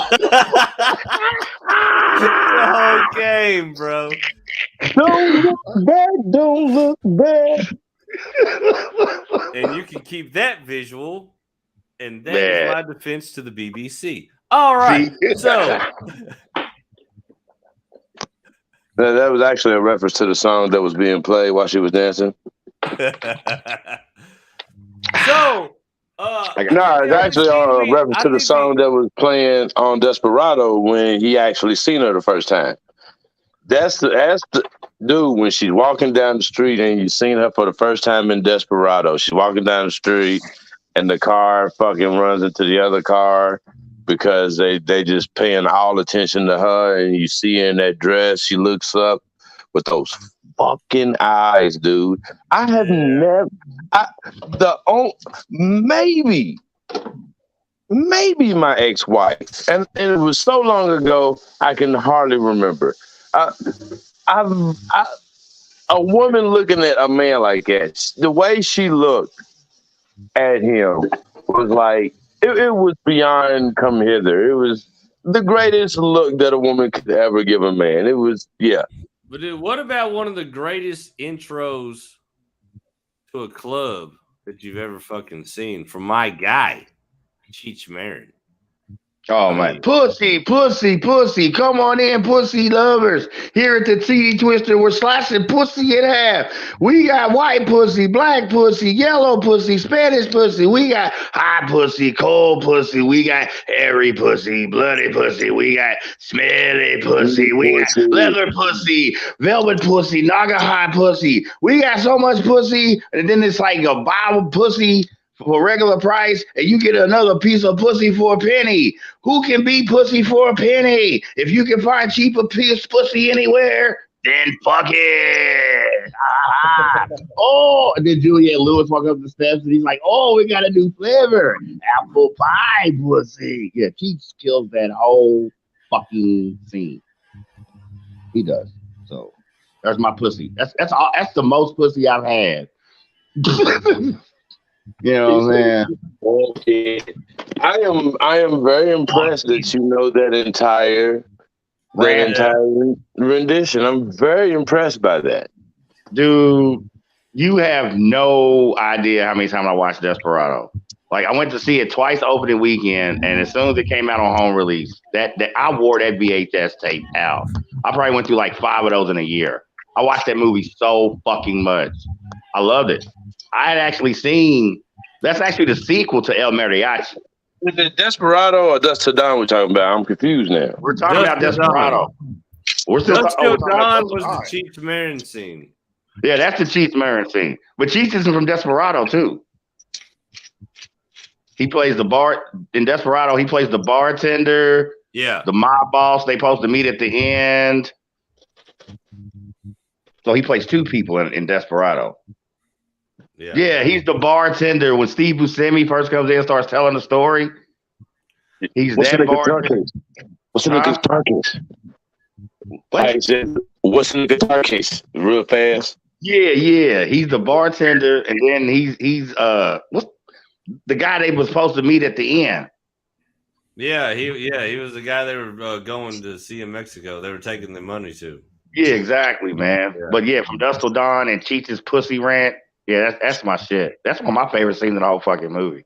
And come to find out that I found a video of Cheech's wife. There it is. The Rachel whore. Dirk. I found the original. Dirk. What's up? Dirk. We deserve our own Rancor, man. We do. You definitely do. I mean, you have the everlasting mullet. Okay. So, yeah, we deserve. I'd be fine with doing Danny Trejo's job in Boba Fett. Fuck yeah! Like raising a Rancor, that'd be cool as hell. And then to know that one's a baby. I love the throw to the future of knowing that Boba Fett's going to be riding that motherfucker around. That's pretty badass. Dude, who needs a tank when you got a fucking Rancor? All right. And I think that's alluding to some real ill shit down the road as far as battles. I think he's already like, you know what? I got beef. I got these motherfuckers running up on me. People are talking shit. I got a Rancor. Fuck leaving that in the dungeon. I'm going to be out the streets with this motherfucker. Exactly. I mean, in the theater, seeing Return of the Jedi, and when they drop Luke in that fucking pit, and I don't care, on screen, the first time seeing that Rancor, I'm just like, oh, fuck, man. As a monster creation, and you're talking, the early days of like CGI and really where effects are today, yeah, that's just one of the dopest designs ever. The Rancor is the shit as a monster, man. It is dope. I love Rancors. Rancors and Banthas. 2 coolest creatures I feel in the whole Star Wars universe. Can you show me a picture of a Rancor, please? Because maybe I'm just right here. Do it again, Jay. That is beautifully horrific as a monster design. Oh Look at this. Like, there's no way that can't scare the shit out of you. You give me one of those. You give me one of those and that motherfucking and that crazy looking Wookiee. Yes. And let me walk around. Man. Yeah. Come on, man. Gang. Exactly. Now, you pull up to the bar riding a Rancor. Gang. Like what? And you got the one-man security force Chrysanthemum with you. Come on, man. Pulling up like what? What? Hey, keep this going real quick with the gang, because I got to. Right. See, here he goes with that, but think about it. You know what I'm saying, man? Fuck your whip. Okay. Fuck your 100 spokes. Whatever you ride it. I'm pulling up on a Rancor. It's pretty bad. And I got Chrysanthemum. Okay. I got the psychotic Wookiee, man. How big is the Rancor, though? That's at least about 15, 20 feet high as far as the height. No, bigger than that. They're 30, like, 40? Yeah, around 30, 40 feet high. Holy shit! You know the two walking ATSTs. Yeah. The two-legged one. Yeah. Rancors are bigger than those. Right. Like That's a right. full-grown like bull Rancor can take one of those and toss it like it's nothing. Yep. Yeah, because Rancors even have classes too. Yeah. As far as their species, and the one we're referencing to is the bull Rancor. Yes. Yeah, Dude, it is a you know what? I'm gonna reorder this book, but Rancor, baby. Rancor. I regret losing this book. Which one? But I got a book back in the day. It was an encyclopedia, Star Wars, Mm-hmm. and it had every planet, every character, every ship. I had that book for years. Yeah, Tell me you had the same book.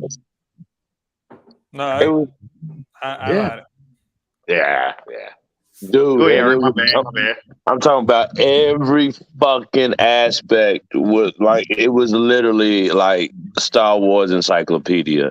It told all about all the Sith, all the Sith lords, all the practicing Sith, all the ones that were mediocre, all the ones that were super duper. All hell to Sith.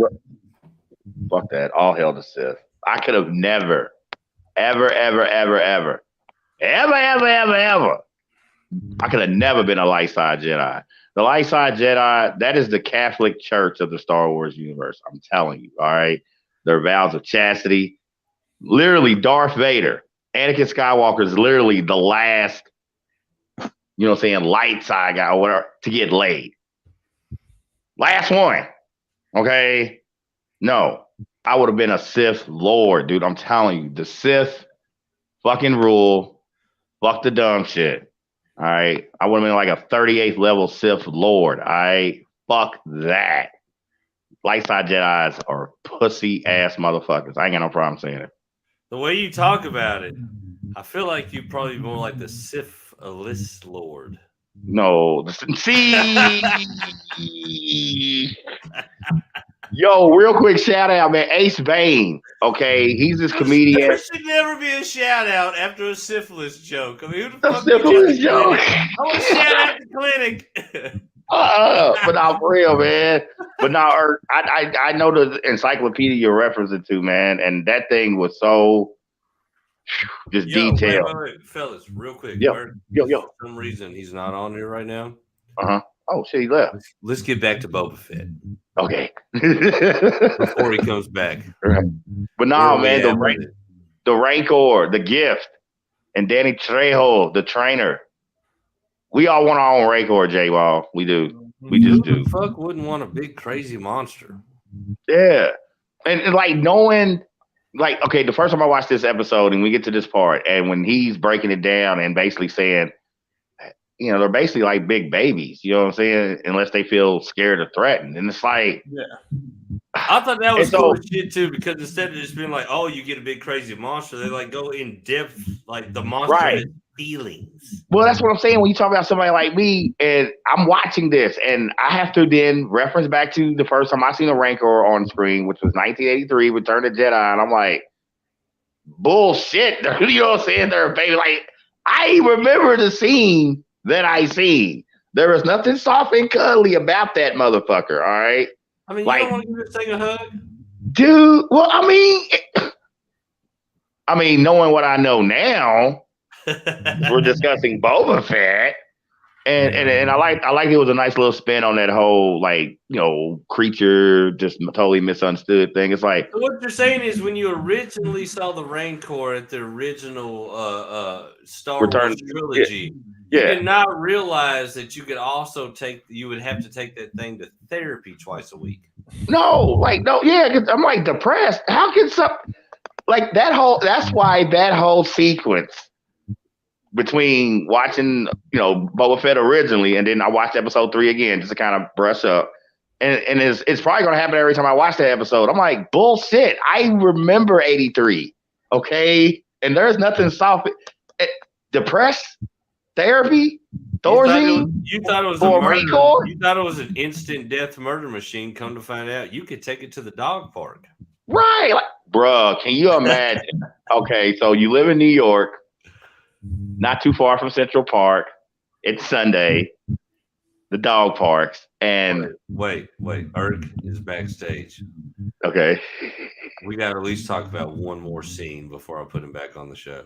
Okay, but I'm saying real quick, New York, Derek, are you seeing it? New York, Central Park, dog park Sundays, and you got a Rancor. You sure? Dude, I'm saying that's a viral moment. Yeah. Hell yeah. Next scene. Man, all hell the Rancor. You confessing to be the Lord of Syphilis is also a viral moment. See, boy, I am not the Lord of Syphilis. God, the Sultan of Syphilis. He got to put that. After me and Derek take to the social media streets, you will absolutely be the Lord of Syphilis. Lord. No, but all right, so fuck. He gets the Rancor. It's awesome as fuck. Danny Trejo makes it in fucking Star Wars somewhere, somehow. Him and Samuel Jackson, two people I'd be like, no fucking way. If you'd have been like, they're going to be in Star Wars, like, so when does Star Wars needs a good, hard motherfucker line? Right. I don't see it in the dialogue here. I don't see where they'll ever need Samuel Jackson, but they want they want. But can we say this real quick? I'm sorry. Yeah. Can we say this real quick before we get back to the end of this show? How amazing would it be in the middle of some Jedi battle if Samuel Jackson dropped a motherfucker? You know what? When I seen Phantom Menace, I was hoping and praying. You know, and then episode 2, you know what I'm saying? That whole if there's ever a time for a Jedi ever in the history of Star Warsium to have a motherfucker in his lines. Right. It's gotta be Sam Jackson. I thought we were gonna get at least charge motherfuckers or something, you know what I'm saying? No. Yeah. King of the motherfuckers. Like, fuck you at, Yoda, motherfucker. Yeah, exactly. No, there should have been a way to work that in the dialogue. Yeah. When you talk about in the true spirit of Samuel L. Jackson. Sith Lord, fuck that motherfucker. Could have gave us one. I think they gave him the purple lightsaber. He's the only one that's got it, so he wouldn't say motherfucker. No, that is racist because everybody knows that black people love grape drink. God damn it, fuck George Lucas! What the fuck? You asshole! You. He can't say motherfucker, but you stick it with the purple lightsaber. What the fuck? Come on. No, he probably made that deal. He wanted the purple lightsaber, but George Lucas is like, all right, I'll give it to you.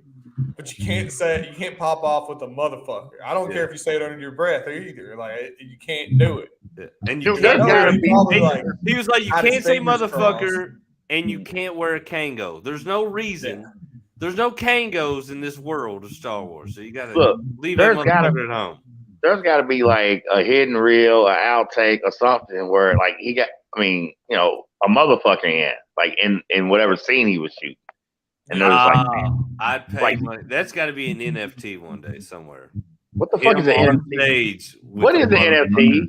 Basically, people paying retarded money online for JPEGs at the moment. Yeah. But some of them are tangible, but most of them are dumb. Okay. All right. Next. All right. Last big, I guess, segment of this episode? They're back. This has got to be they're back. When he runs down on the motherfucking mayor, and the chase scene happens with his homeboy, and I love these like motorcycle type joints. Does anybody know the proper name for them? They just kind of they don't want to do things. Any Star Wars people out there that might catch wind of this, put it in the comment section for us. What the fuck they call these things, man? But whatever they are, Harley Davidsons of the day, badass, and they can make some fucking maneuvers on these things, man. Oh, the handling on this shit is unreal. Okay, the handling on these vehicles. She was kind of badass. Whoever that chick is, dude. She was kind of badass. I thought she was kind of badass in the chrysanthemum fight scene too. Dude, a hot badass chick with a bionic arm. Hello, I'm in. See, y'all would have been a match made in heaven, Jay Wall. Y'all would have completed. No, dude, I would have roofied her and stole her arm. Come on, guy. You know the whole game. Like, give me that arm, bitch. Yeah, like, come on, man. Like, don't worry about what's in your drink. Just go sleep. You ever seen the Cosby's? So you would have been like Rocket in Guardians. You know, I need that arm. I need that eye. It would be you. I mean, trust me, I would have roofied her like in the most humane way possible. Like, no, I don't want to touch your vajiji or your butthole. I'm just going to steal your bionic arm. There's a humane way to roofie somebody. Yeah, if you just steal their bionic parts and don't like touch their lady parts, yeah, it's very fucking decent. Okay, roofing. Cool. But every other roofing comes with rape. I'm just stealing bionic parts. You know what I'm saying? I feel like I'm giving them a good out. You know? Yeah. You're not going to therapy after it. You're just going to be like, what a dick. But that whole little chase sequence, man, with the mayor's little lackey or whatever. That shit was dope. J Wall. Yeah, man. First of all, I want to say fuck you. And then I want to say, why the fuck are you walking? Why the fuck are you walking around with 2 right arms? Is she missing her right? No, it's her left arm. Let me turn her That's around. her left. No, that's her left. Dude, I'm in pocket. I was just fucking with you. I was just fucking. You made me think about it because if it was her right, I'd be like, this fucking whore. I wasted a good roofie on you, bitch. I could have got that fucking dude's eye. Then I could at least see through your pants. You know what? That's fucked up, man. That's fucked why up. That dude with the eye don't need roofies. Zoom in on the vajiji. Nope, he knows automatically, shaved or not. He can tell you right off the bat. Dirk, I got a question. What's up, big dog? As for that chase scene, man. Did you like how it wasn't just so? You know how just vehicle chase scenes, they can be so overly cinematic and it's so big. I felt they shot this like in like tight spaces, the kind of, you know what I'm saying, really, really, really like give you that little tension. You feel what I'm saying? The little tight corners. It's because the layout of what is it, Most Espa. That whole layout, or at least that section of town, you know what I'm saying? It's not wide open, so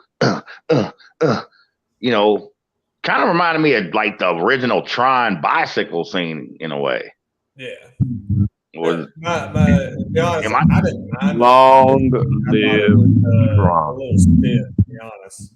Oh, say what, Derek? Yeah, if we don't do Tron on this fucking show that J-Wall has, if we don't do Tron one time, we won't have to worry about J-Wall being an engineer anymore because I'm gonna take his other fucking arm from him. Damn it, bro! That's pretty tough for Tron. I mean, hey, I have been asking for Porky for how long? I gotta lose my meal ticket and my fucking side chick over Tron. I have been asking for Porky for so long.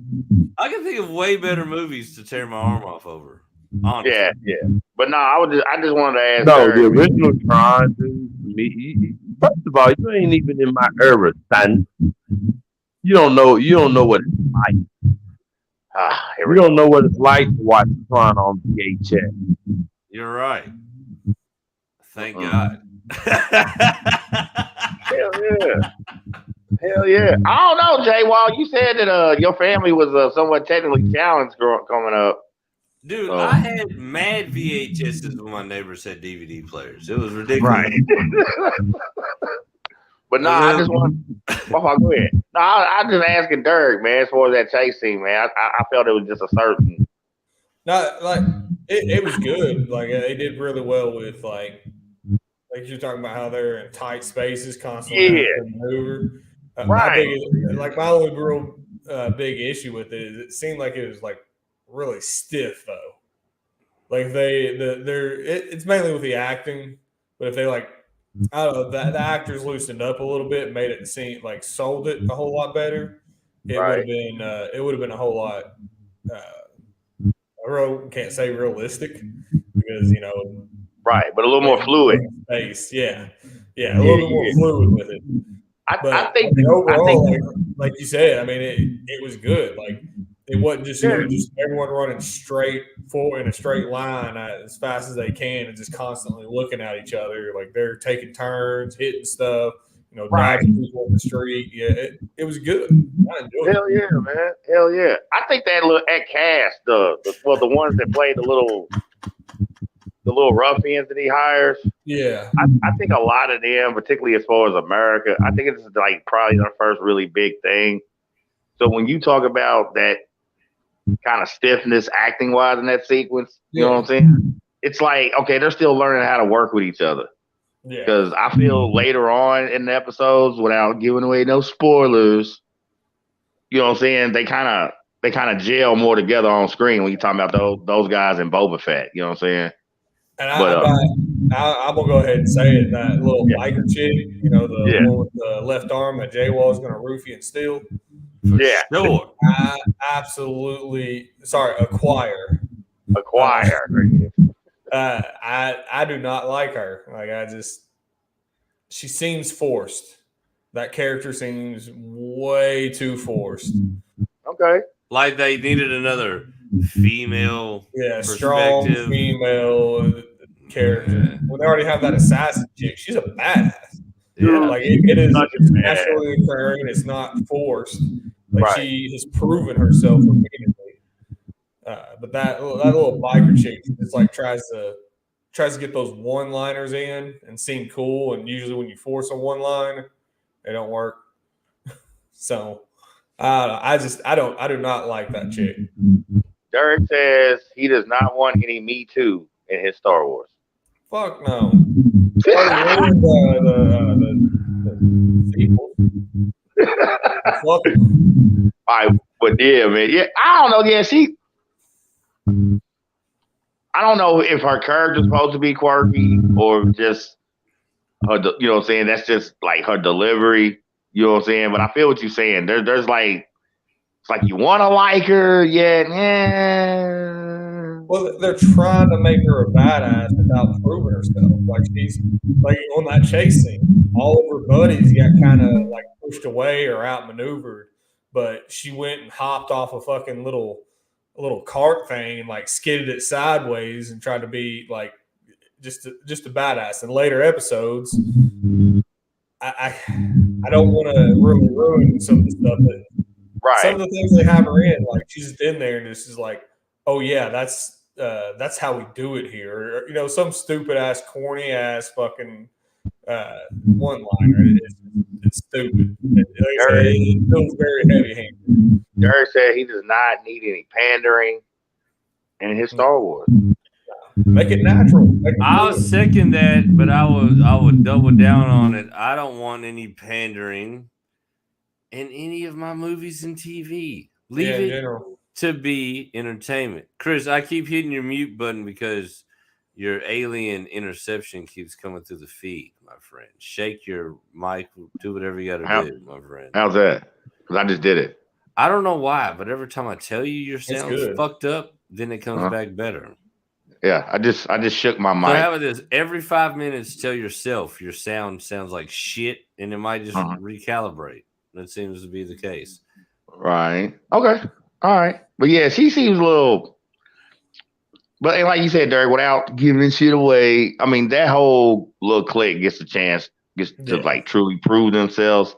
Yet when you talk about her character and like her first, because this is like the first action set for this whole little clique. You know what I'm saying? This is the first time we see them get a little glimpse of what they can do since they talking all that shit and they about that life.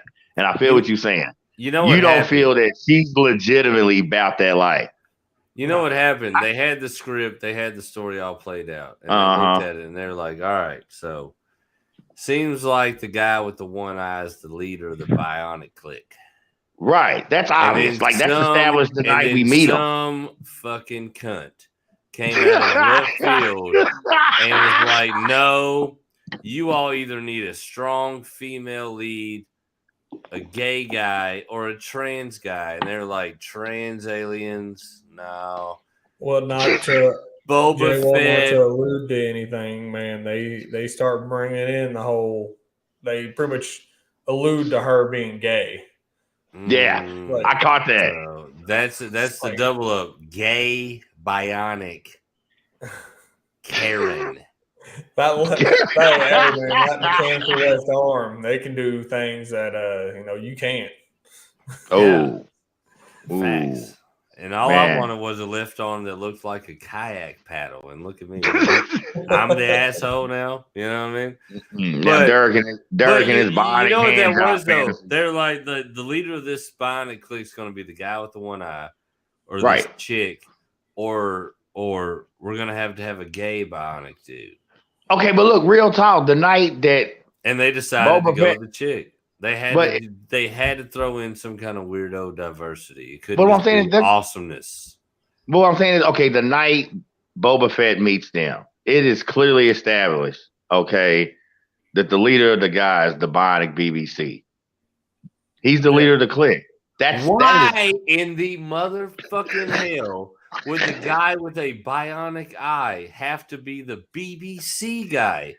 What if he has a small BC? Okay, the guy with the bionic eye is clearly established to be the leader. Just off of fucking strength, it has to be a big black cock. What if it's just an average size mulatto penis? Mulatto. ABC. He's an ABC. He's an ABC.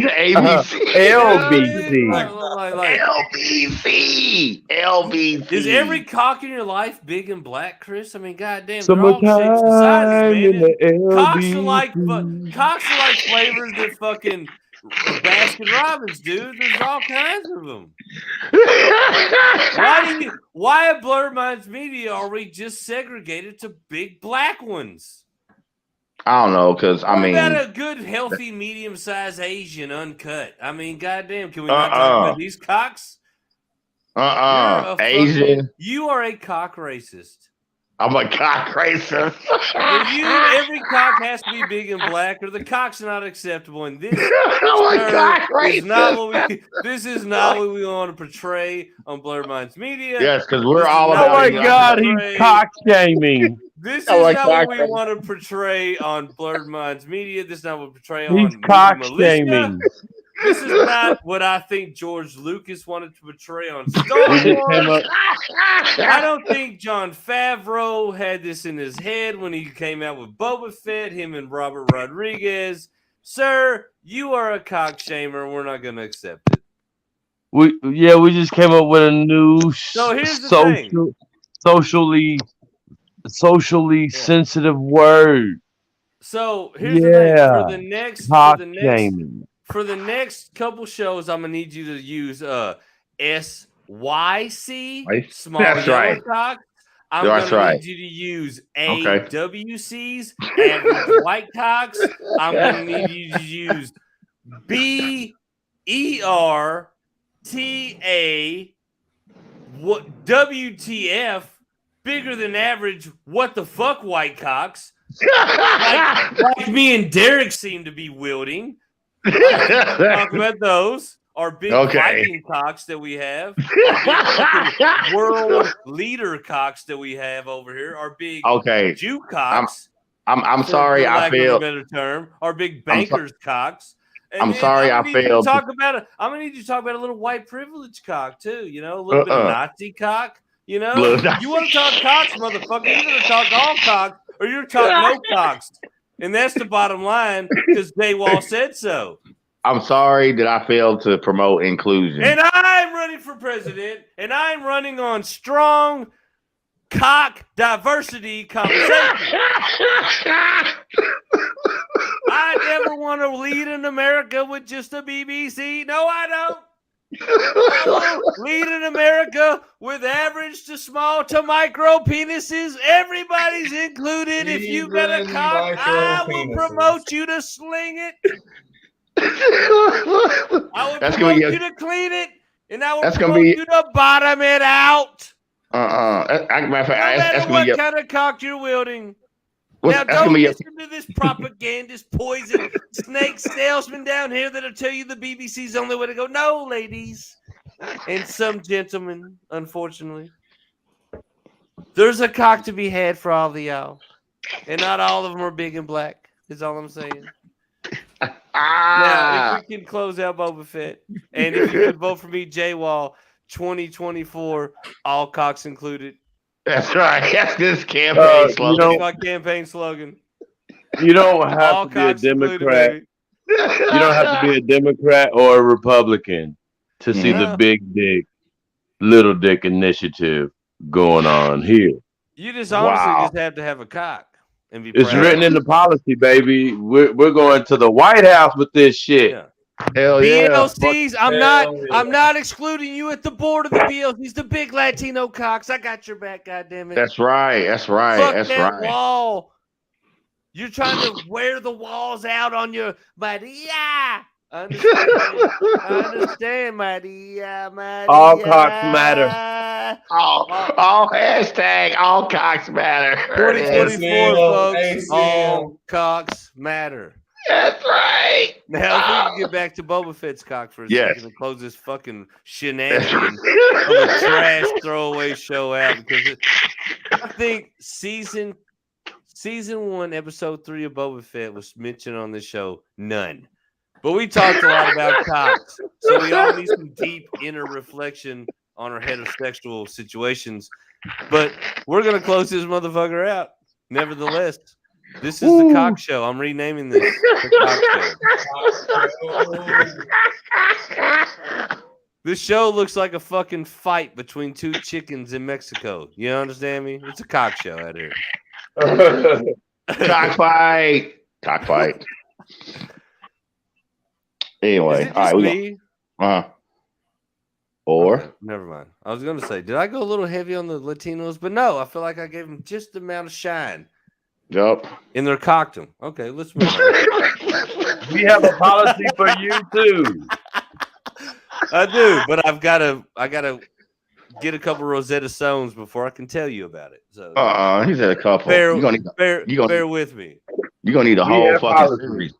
Right now, the only things I know in Spanish is "Where's the weed" and the beer, and that's neither one of those are going to help me in this fucking conversation. Mm-mm.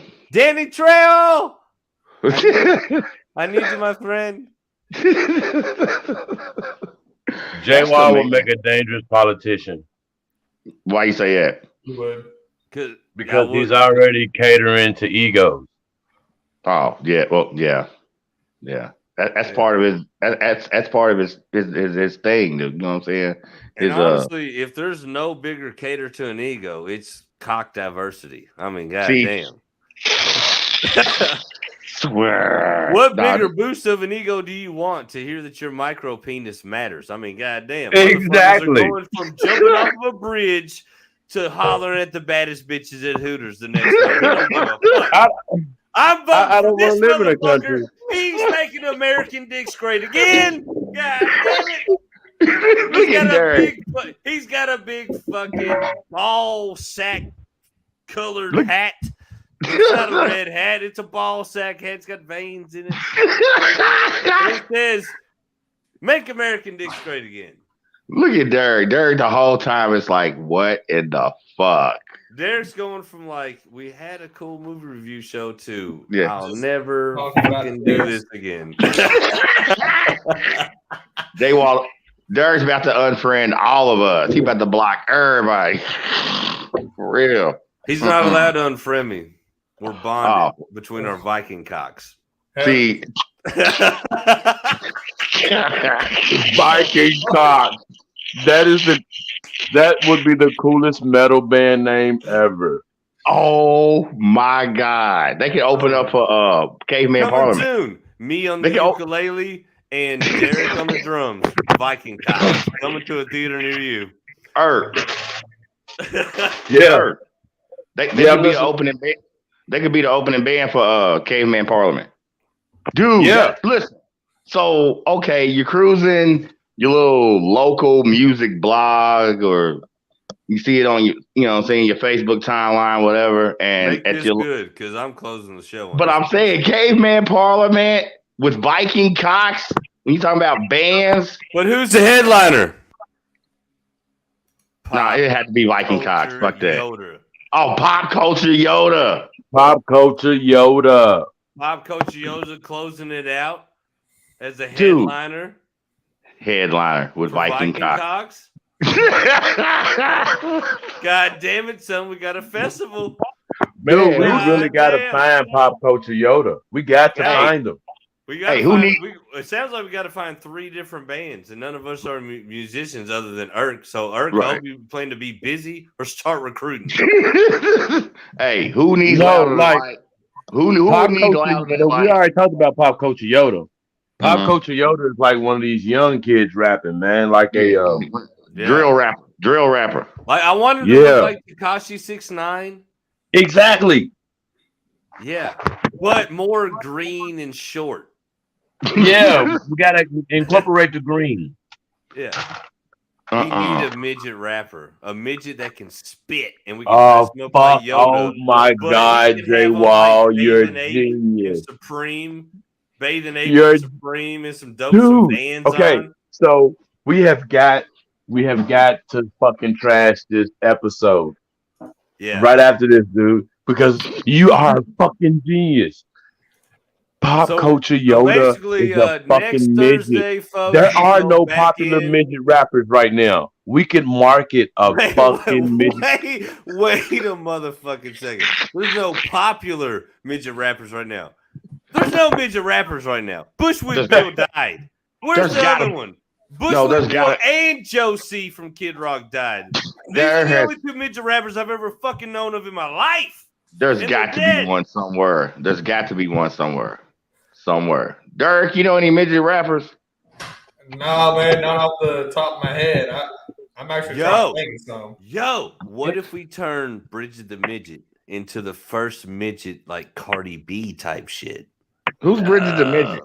Who the fuck's Bridget the Midget? You and your vast porn knowledge don't know who the fuck Bridget the Midget is? I don't watch midget porn. I got standards, motherfucker. I don't watch midget porn either, but I know. And yet so there's wait a minute. So wait. Ran up on Bridget the Midget in a scroll, bro. No, but so she's. That's why you gotta quit fucking putting in BBC, motherfucker. Because obviously Bridget the Midget's not gonna be in those.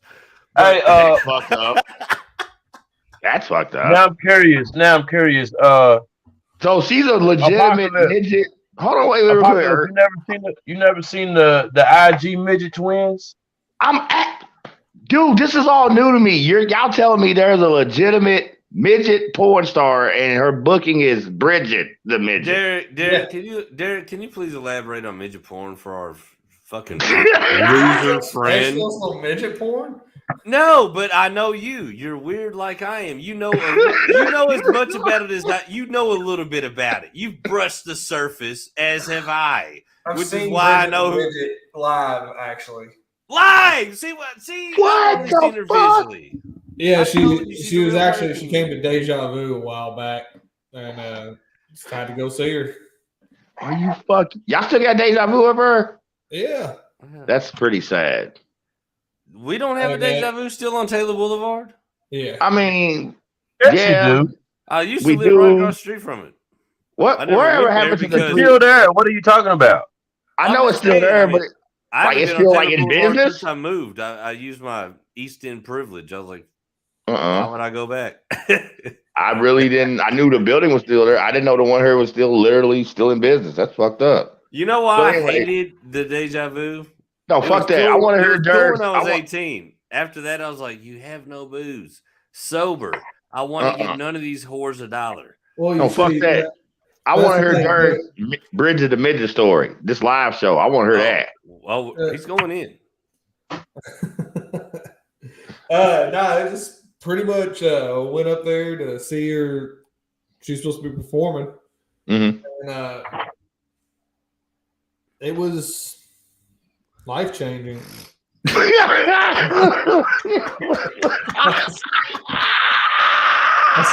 what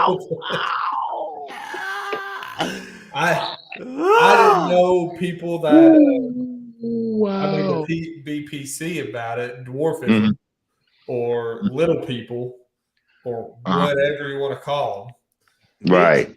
I didn't know they were that flexible, and I was kind of into it. I mean, he said it was life changing. Like, what the? I don't know why. Who's seen the movie Hook? Dustin Hoffman. Yeah. Dustin Hoffman. I don't know why, but as soon as he said midgets flexible, I instantly thought about that fat kid grabbing his legs and rolling down the fucking plank. Yup. I don't know why, but I feel like that's kind of what a flexible midget would look like. Why does part of me, as soon as this show is over with,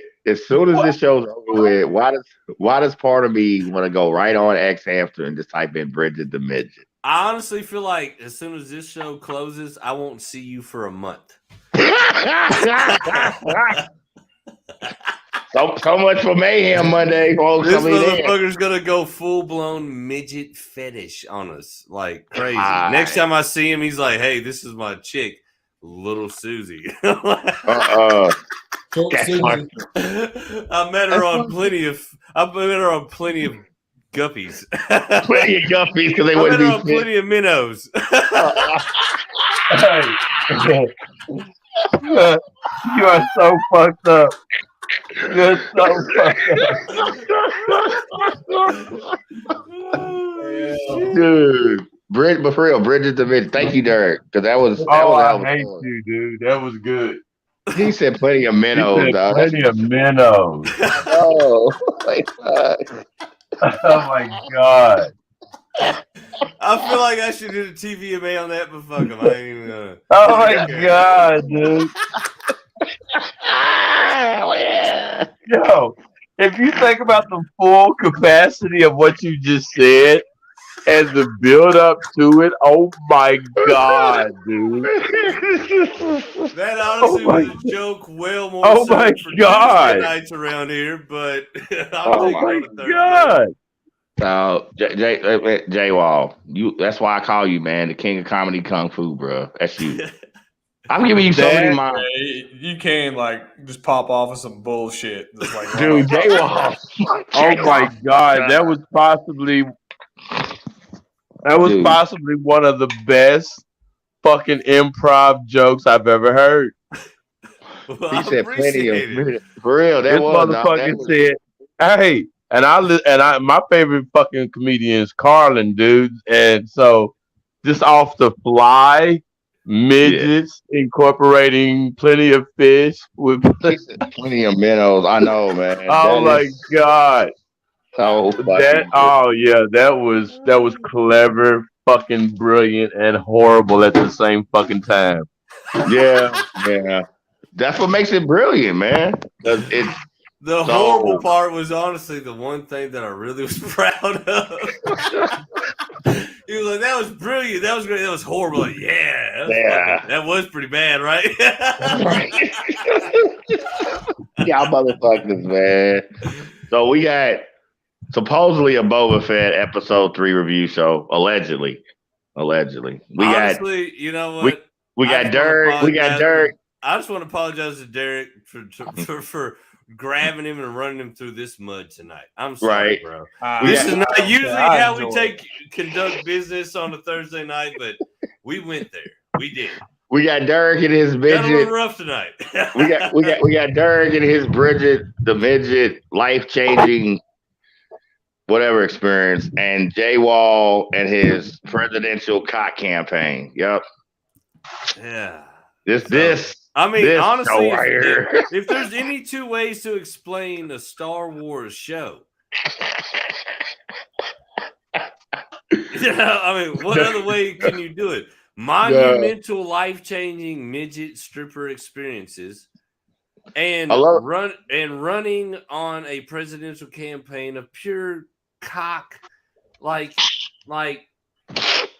Cohesiveness. Cohesive cocks. Cohesiveness. Like if they could have done that. What was that thing they want to do where everybody like around the world grabbed hands? What was that called? Hands, what the fuck? Hands across America or whatever the fuck Hands it was. across America. What if it was cocks across America? God. Now, obviously, that is a way bigger commitment. Because you can be a straight man. You love the environment. And then you got to make a choice. Do you bond cocks with your neighbor? The concept's so fucking retarded. Please. Say it without laughing. Join cocks with your neighbors. It's the dumbest shit I've ever heard of, but I feel like it's coming to a future near you, liberals, you motherfuckers. You voted for shit like this. That absolutely sound like some liberal shit. Please. Part of the Join Green your New neighbors. Deal is we've opened up $10 billion worth of government aid for the cocks around America competition. We just want every Democratic penis to lock horns with each other because we realize you're a Democrat, so you gave up trying to smash pussy a long time ago. You want every cock to be united. And with that, you know what, folks? I think we're going to end this fucking show. Dude, man, please, dude. Anybody? All right, this is my last attempt. Okay. Any last comments, folks? Derek. On Boba Fett. Yeah, on Boba Fett. Derek. Go ahead. This episode. Yeah. Matter of fact, not even if you don't want to talk about this episode of Boba Fett. This episode of our show. This episode of life in general. Any avenue that we've opened that you want to go down, sir, feel free. I mean, there's plenty of options today. There are plenty. Quite a few. I mean, J-Wall, stay out of politics. Yeah. I actually, the deeper I got into politics tomorrow, I was like, this is not a game for me. No. I'm just saying, like, you would make a horrifyingly good politician. So, oh, duly noted. I agree. Because if anybody was like, "Yeah, I'll vote for them," I'm like, "Oh God." I came up with that shit off a hangover and a Bloody Mary. You motherfuckers voting for that? God damn. J-Wall and really his say what I want, huh? Y'all are J-Wall and his cock agenda. That's his platform. I feel like that's the deterrent for bitches like Jada Pinkett Smith. Damn. If every cock mattered, not so many bald bitches would. You know what I'm saying? Oh, J-Wall 2024. That's all I'm saying. Oh. And my running partner. TVMA. And my running partner for vice president. His name is Al. Al. My boy Al. Apisha. J-Wall. Oh, no. I mean, if you want to put the icing on the cake, motherfucker. J-Wall. They call me motherfucking J-Wall. For real, bro. Pillsbury. They call me Pillsbury. Yeah, man. See, bro. Why you mad? You ain't got alopecia. You got an even fade, sir. Yeah, it's just, bro. Here's my thing. You know my golden rule. You know my golden rule in America with these sad sap legions of fucking. I'm gonna beat this next drum of. Dirk was only able to get out 3 fucking words of his last statement before you just. Yeah. Actually, you know what? This is the best thing I can do. I'm gonna leave. Go ahead, Dirk. Nah, man. Statement for the episode. I mean, it was a pretty good one as far as like just throughout the season. Mm-hmm. It was one of the slower ones, but it was a world building.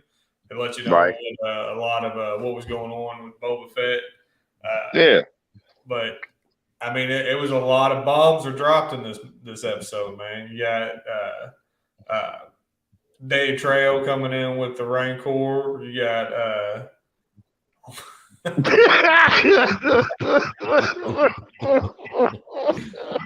are you talking about, Willis? Derek's trying to give his wrap up of this episode, bro. He's really There ain't no wrapping it up, boys. Like, Just I'm pack her saying, in. fuck It's it. a good one. Fuck it. Fuck it. We got J Wall fucking just peeping at us. J Wall stalking us and shit. Yeah. J Wall's the unsubs, like Criminal Minds up in this motherfucker, man. But no, I feel what you're saying because like when you think about down the road, you know, and a lot of the things that pop off in the later episodes. Yeah. When you talking about, you felt this one's a little slower. I don't disagree with you. I think this is just more of what we touched upon before, like just the layering of the story. Yeah. Because we know down the road it goes down. You know what I'm saying?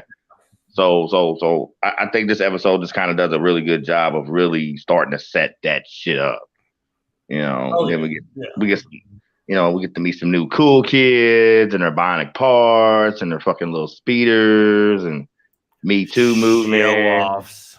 You know, and Me Too all up in Star Wars, but Yeah, you know, Danny Trejo and the rookie and the Rancor gift, like,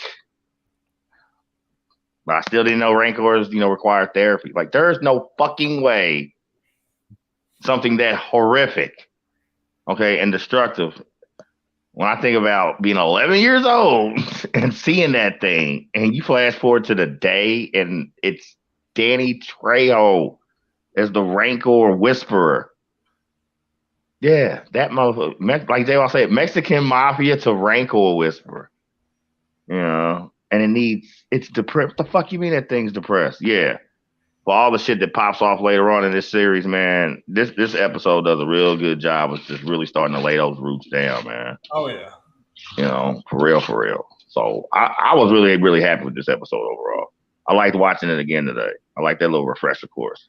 Yeah. You know what I'm saying? Nice. And yeah, and then you know, his little personal tragedy, you know, saying when you talk about the slaughter of the Tuscans, man, I think that gives a little layer and depth to his character overall. Because once again, when we talking about what goes on down the road, without giving any spoilers, yeah, be like down the road. Because you know what's funny? As soon as I seen that scene, the first thought was like, "Oh, yo, he gonna fuck some motherfuckers up behind."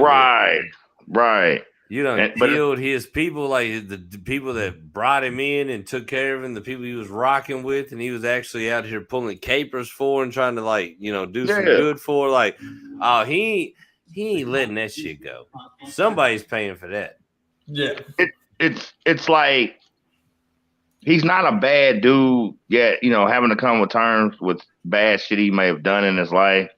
And watching this episode, I'm like, you know what? Again, I'm like, man, okay, we already know this thing's a Western, but when you talk about character, man, Boba Fett is a series. It's a redemption story, bro.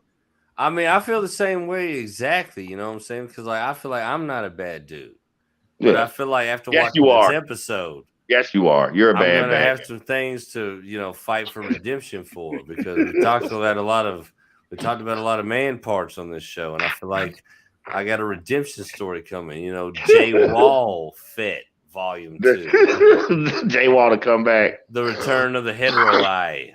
You know what I mean? Like that type shit. You know what I mean? Like, I feel you. I do. Like like when I watched this replay tonight, bro.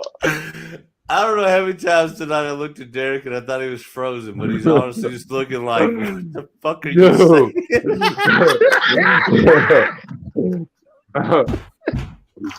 That is the most amazing shit in my life.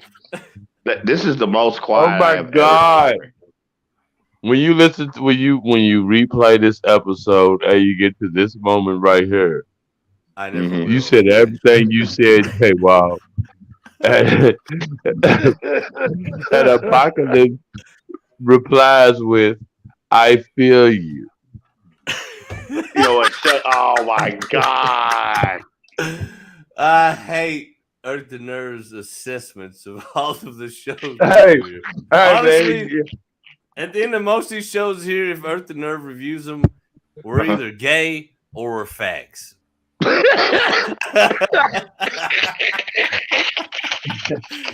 You pick which one you want to be. There's a choice. Oh, joy. You know what I'm saying? Oh, there's a guaranteed choice. Mm-mm. Yeah, man. So what you got up for next week, movie Militia? Jay Wall and Derek. Now listen, me and Derek, look, we Look at him. Derek's like, fuck all y'all. I'm done. Yeah. Derek's like, next week, this is the last show I'll ever be on. Are you fucking retarded? Like, does he look like the type of cat that wants to be on another dick review show? Like, obviously not. All right, now check it. All right. Me and Derek, we've talked about it, and I know I do for sure. I think my guy Derek does. He'll tell you if he does or not. I can't speak for him, but I need a refresher on the Batman. I need a refresher, so we're gonna pump it back just a little bit. But there's a show I've been wanting to do a movie, and it's very good for anybody who watches this now after tonight. I'd imagine it's gonna be slim to none, but nevertheless. There's a movie. It dropped. It's on YouTube. It's for the Freezy. The whole thing's on YouTube. You might be able to find it on other platforms. I don't know, but it's for a fact on YouTube. So you can pull it up on your phone or anything else. It's called Windy City Hustle. Okay. Windy City Hustle. It's a comedy. Most stand-up comedians in the game revere it as a great one. And it's on YouTube for the free. And for the free, like you can type it in right now on your YouTube and watch it on anything you got. Windy City Hustle. Yeah, I'm typing it in right now. I'm gonna throw that out there. You're typing it in right now, Ert. Yep. Yeah. You typing it in? I'm typing in Bridget the Midget right now. Fuck y'all. That makes sense. If you type in Windy City Hustle, Bridget and Midget, you might get a whole nother fucking show out of it. But nevertheless, the movie is called Windy City Hustle. It's a comedy. It's on YouTube. I know you can find it there for a fact. I think that's where we're going next Thursday. And that'll give us plenty enough time to give you that, give you another Boba Fett, readdress the Batman. Because we want to go there. But I want to give you an honest review. And honestly, through hard hits to the head and a lot of bad decisions, my memory's not like that, folks. So I wasn't seeing the movie in theaters. I enjoyed it. I remember that. And I remember about a third of the movie. So I'm going to need a refresher. So that just is what it is. Derek, Chris, Irk, I don't know how. Irk, this is your first time really riding with this show, I think. But nevertheless, you're on here. So does anybody have any rebuttals for next Thursday, Windy City Hustle? Nope. I hadn't heard of it. I mean, I'm glad y'all put me up on some movie game. Hopefully I can get that in. Yeah. And whether I can hop on the 9 next Thursday with y'all is inconsequential. Just y'all done piqued my interest just as a movie fan. Yeah. Windy City Hustle. I'm right after I get done with Bridget the Midget. Fuck that, because I'm at the. So Derek, Windy City Hustle, you all right with? Have you ever seen it? Have you ever seen it? No, that's gonna be a fresh take for me. Nice. And the funny thing is, I watched about a third of it and passed out. So I gotta watch the whole thing too. There you go. It'll be like everybody's kind of like. And the good thing about everybody's first go in on it, that means it's absolutely on deck for the trash truck if it don't make merit, because nobody's seen it. So everybody's got a fresh take. It's not a classic you fell in love with. It's not nothing like that we're doing as far as an honest view and review like Boba Fett. As honest as we could be tonight. But other than that, this is a fresh take show. So be tuned. Be aware, people, that all the judgments and the love and the like for it might not be there. Might be a lot of shitting on this movie. So we'll see. This is a good one. This is because nobody's seen this, so this is a good take. Well, outside of that, real quick, let's do a PD plugs round. I'll go first, and then I'll just make the round table with it. Let me see. Today's Thursday.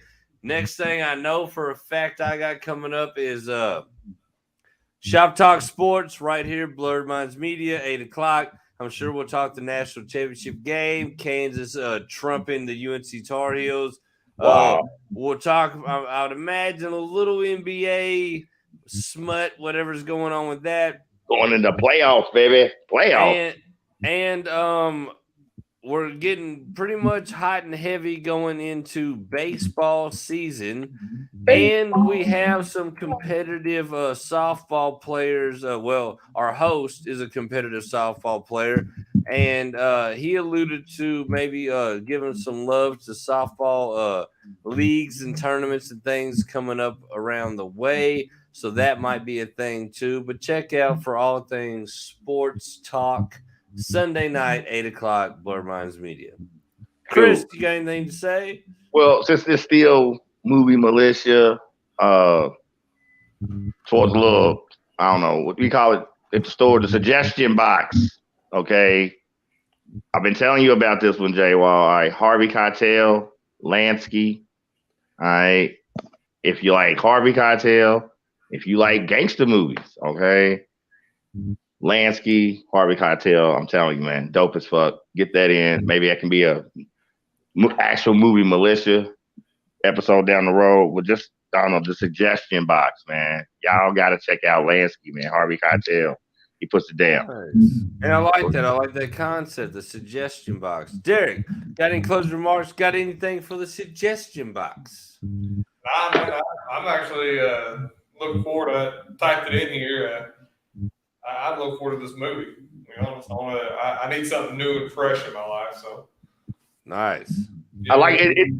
This Windy City Hustle, it doesn't sound like some big name brand. You know what I'm saying? Like you said, we're talking about Boba Fett, Star Wars universe. And yeah. Oh, no, it's not. It's a definite cult classic. Well, we don't know if it's a classic yet, do we? We haven't seen it. As far as the references that I got to watch it, they revere it as such. I hope it's good. I hope it ought to be like, I remember the way they hyped up Clerks. You know. Why? I agree with that one. Honestly, like I hope Windy City Hustle's not like that. Like I'm not wishing that for Windy City Hustle because the name alone and what y'all alluded to about, like, okay, y'all done piqued my interest. I want to see this shit regardless. I tell you the truth, honestly, we could do a show on Clerks. It'd better be a 45-minute show of pure just smoke trashing it. If it was up to me, I don't know. Right. I would imagine. I think the panel agrees. Yeah, but I'm hoping Windy City Hustle is not a case of Clerks. You know what I'm saying? Case to of Clerks. me, as far like I said, I watched half of it and I passed out. It wasn't nothing to do with the movie. It was just my inebriation level. But it was from what I've seen, I think the classification will be otherwise. But hey, everybody's got their own taste. Cool.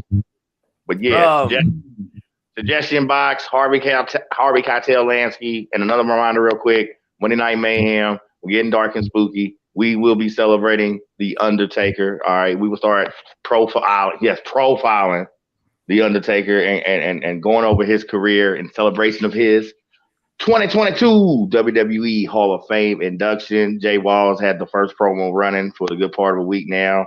I'm hoping he can drop another one going into the weekend, but that's a guaranteed fact. Monday Night Mayhem, our first Hall of Fame spotlight. All hail The Undertaker, all right? One. Hell yeah.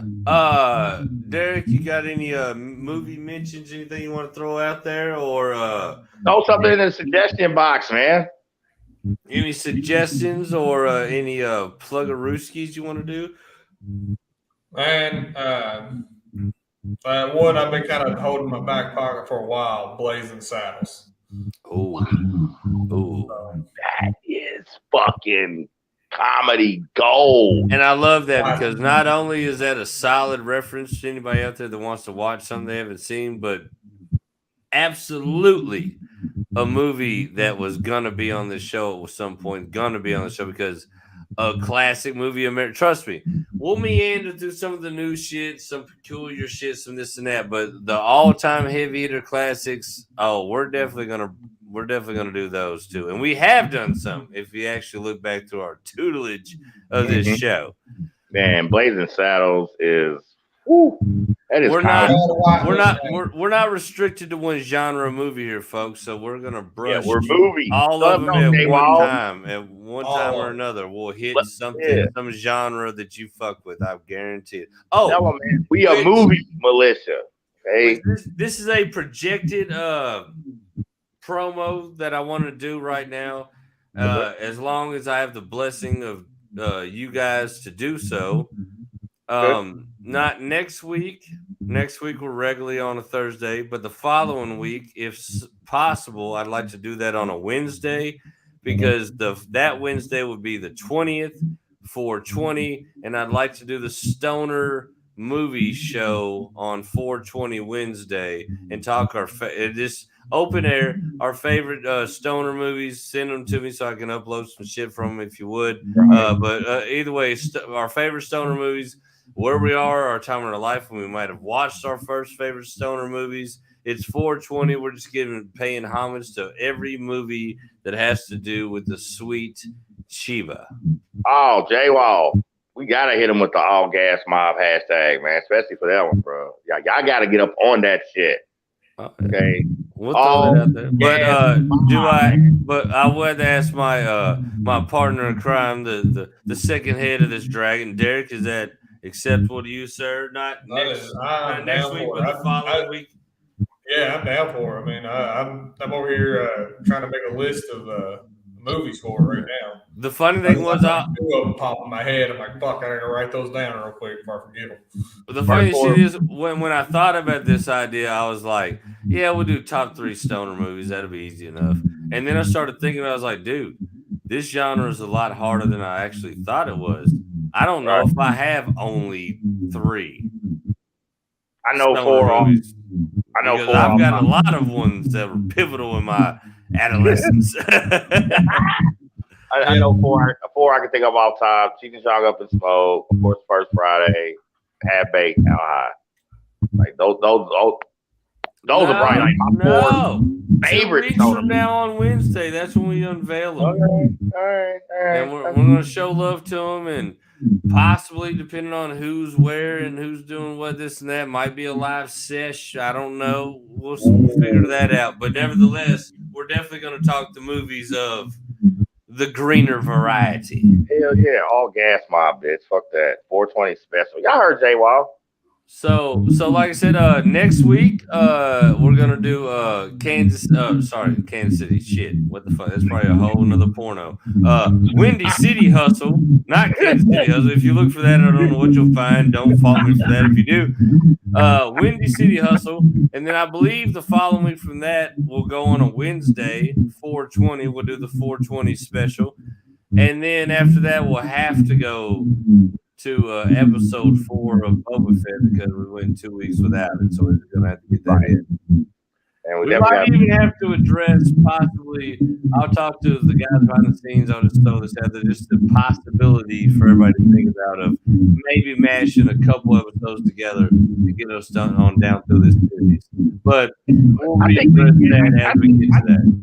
I think we should be able to get. We can talk about 2 episode discussion in one movie militia episode. If we keep Earth the Nerve off, probably.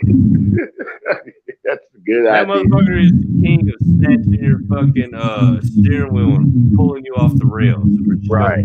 But I love him to death, and I'm glad he came on. Outside of that, always having a good time with you, bub.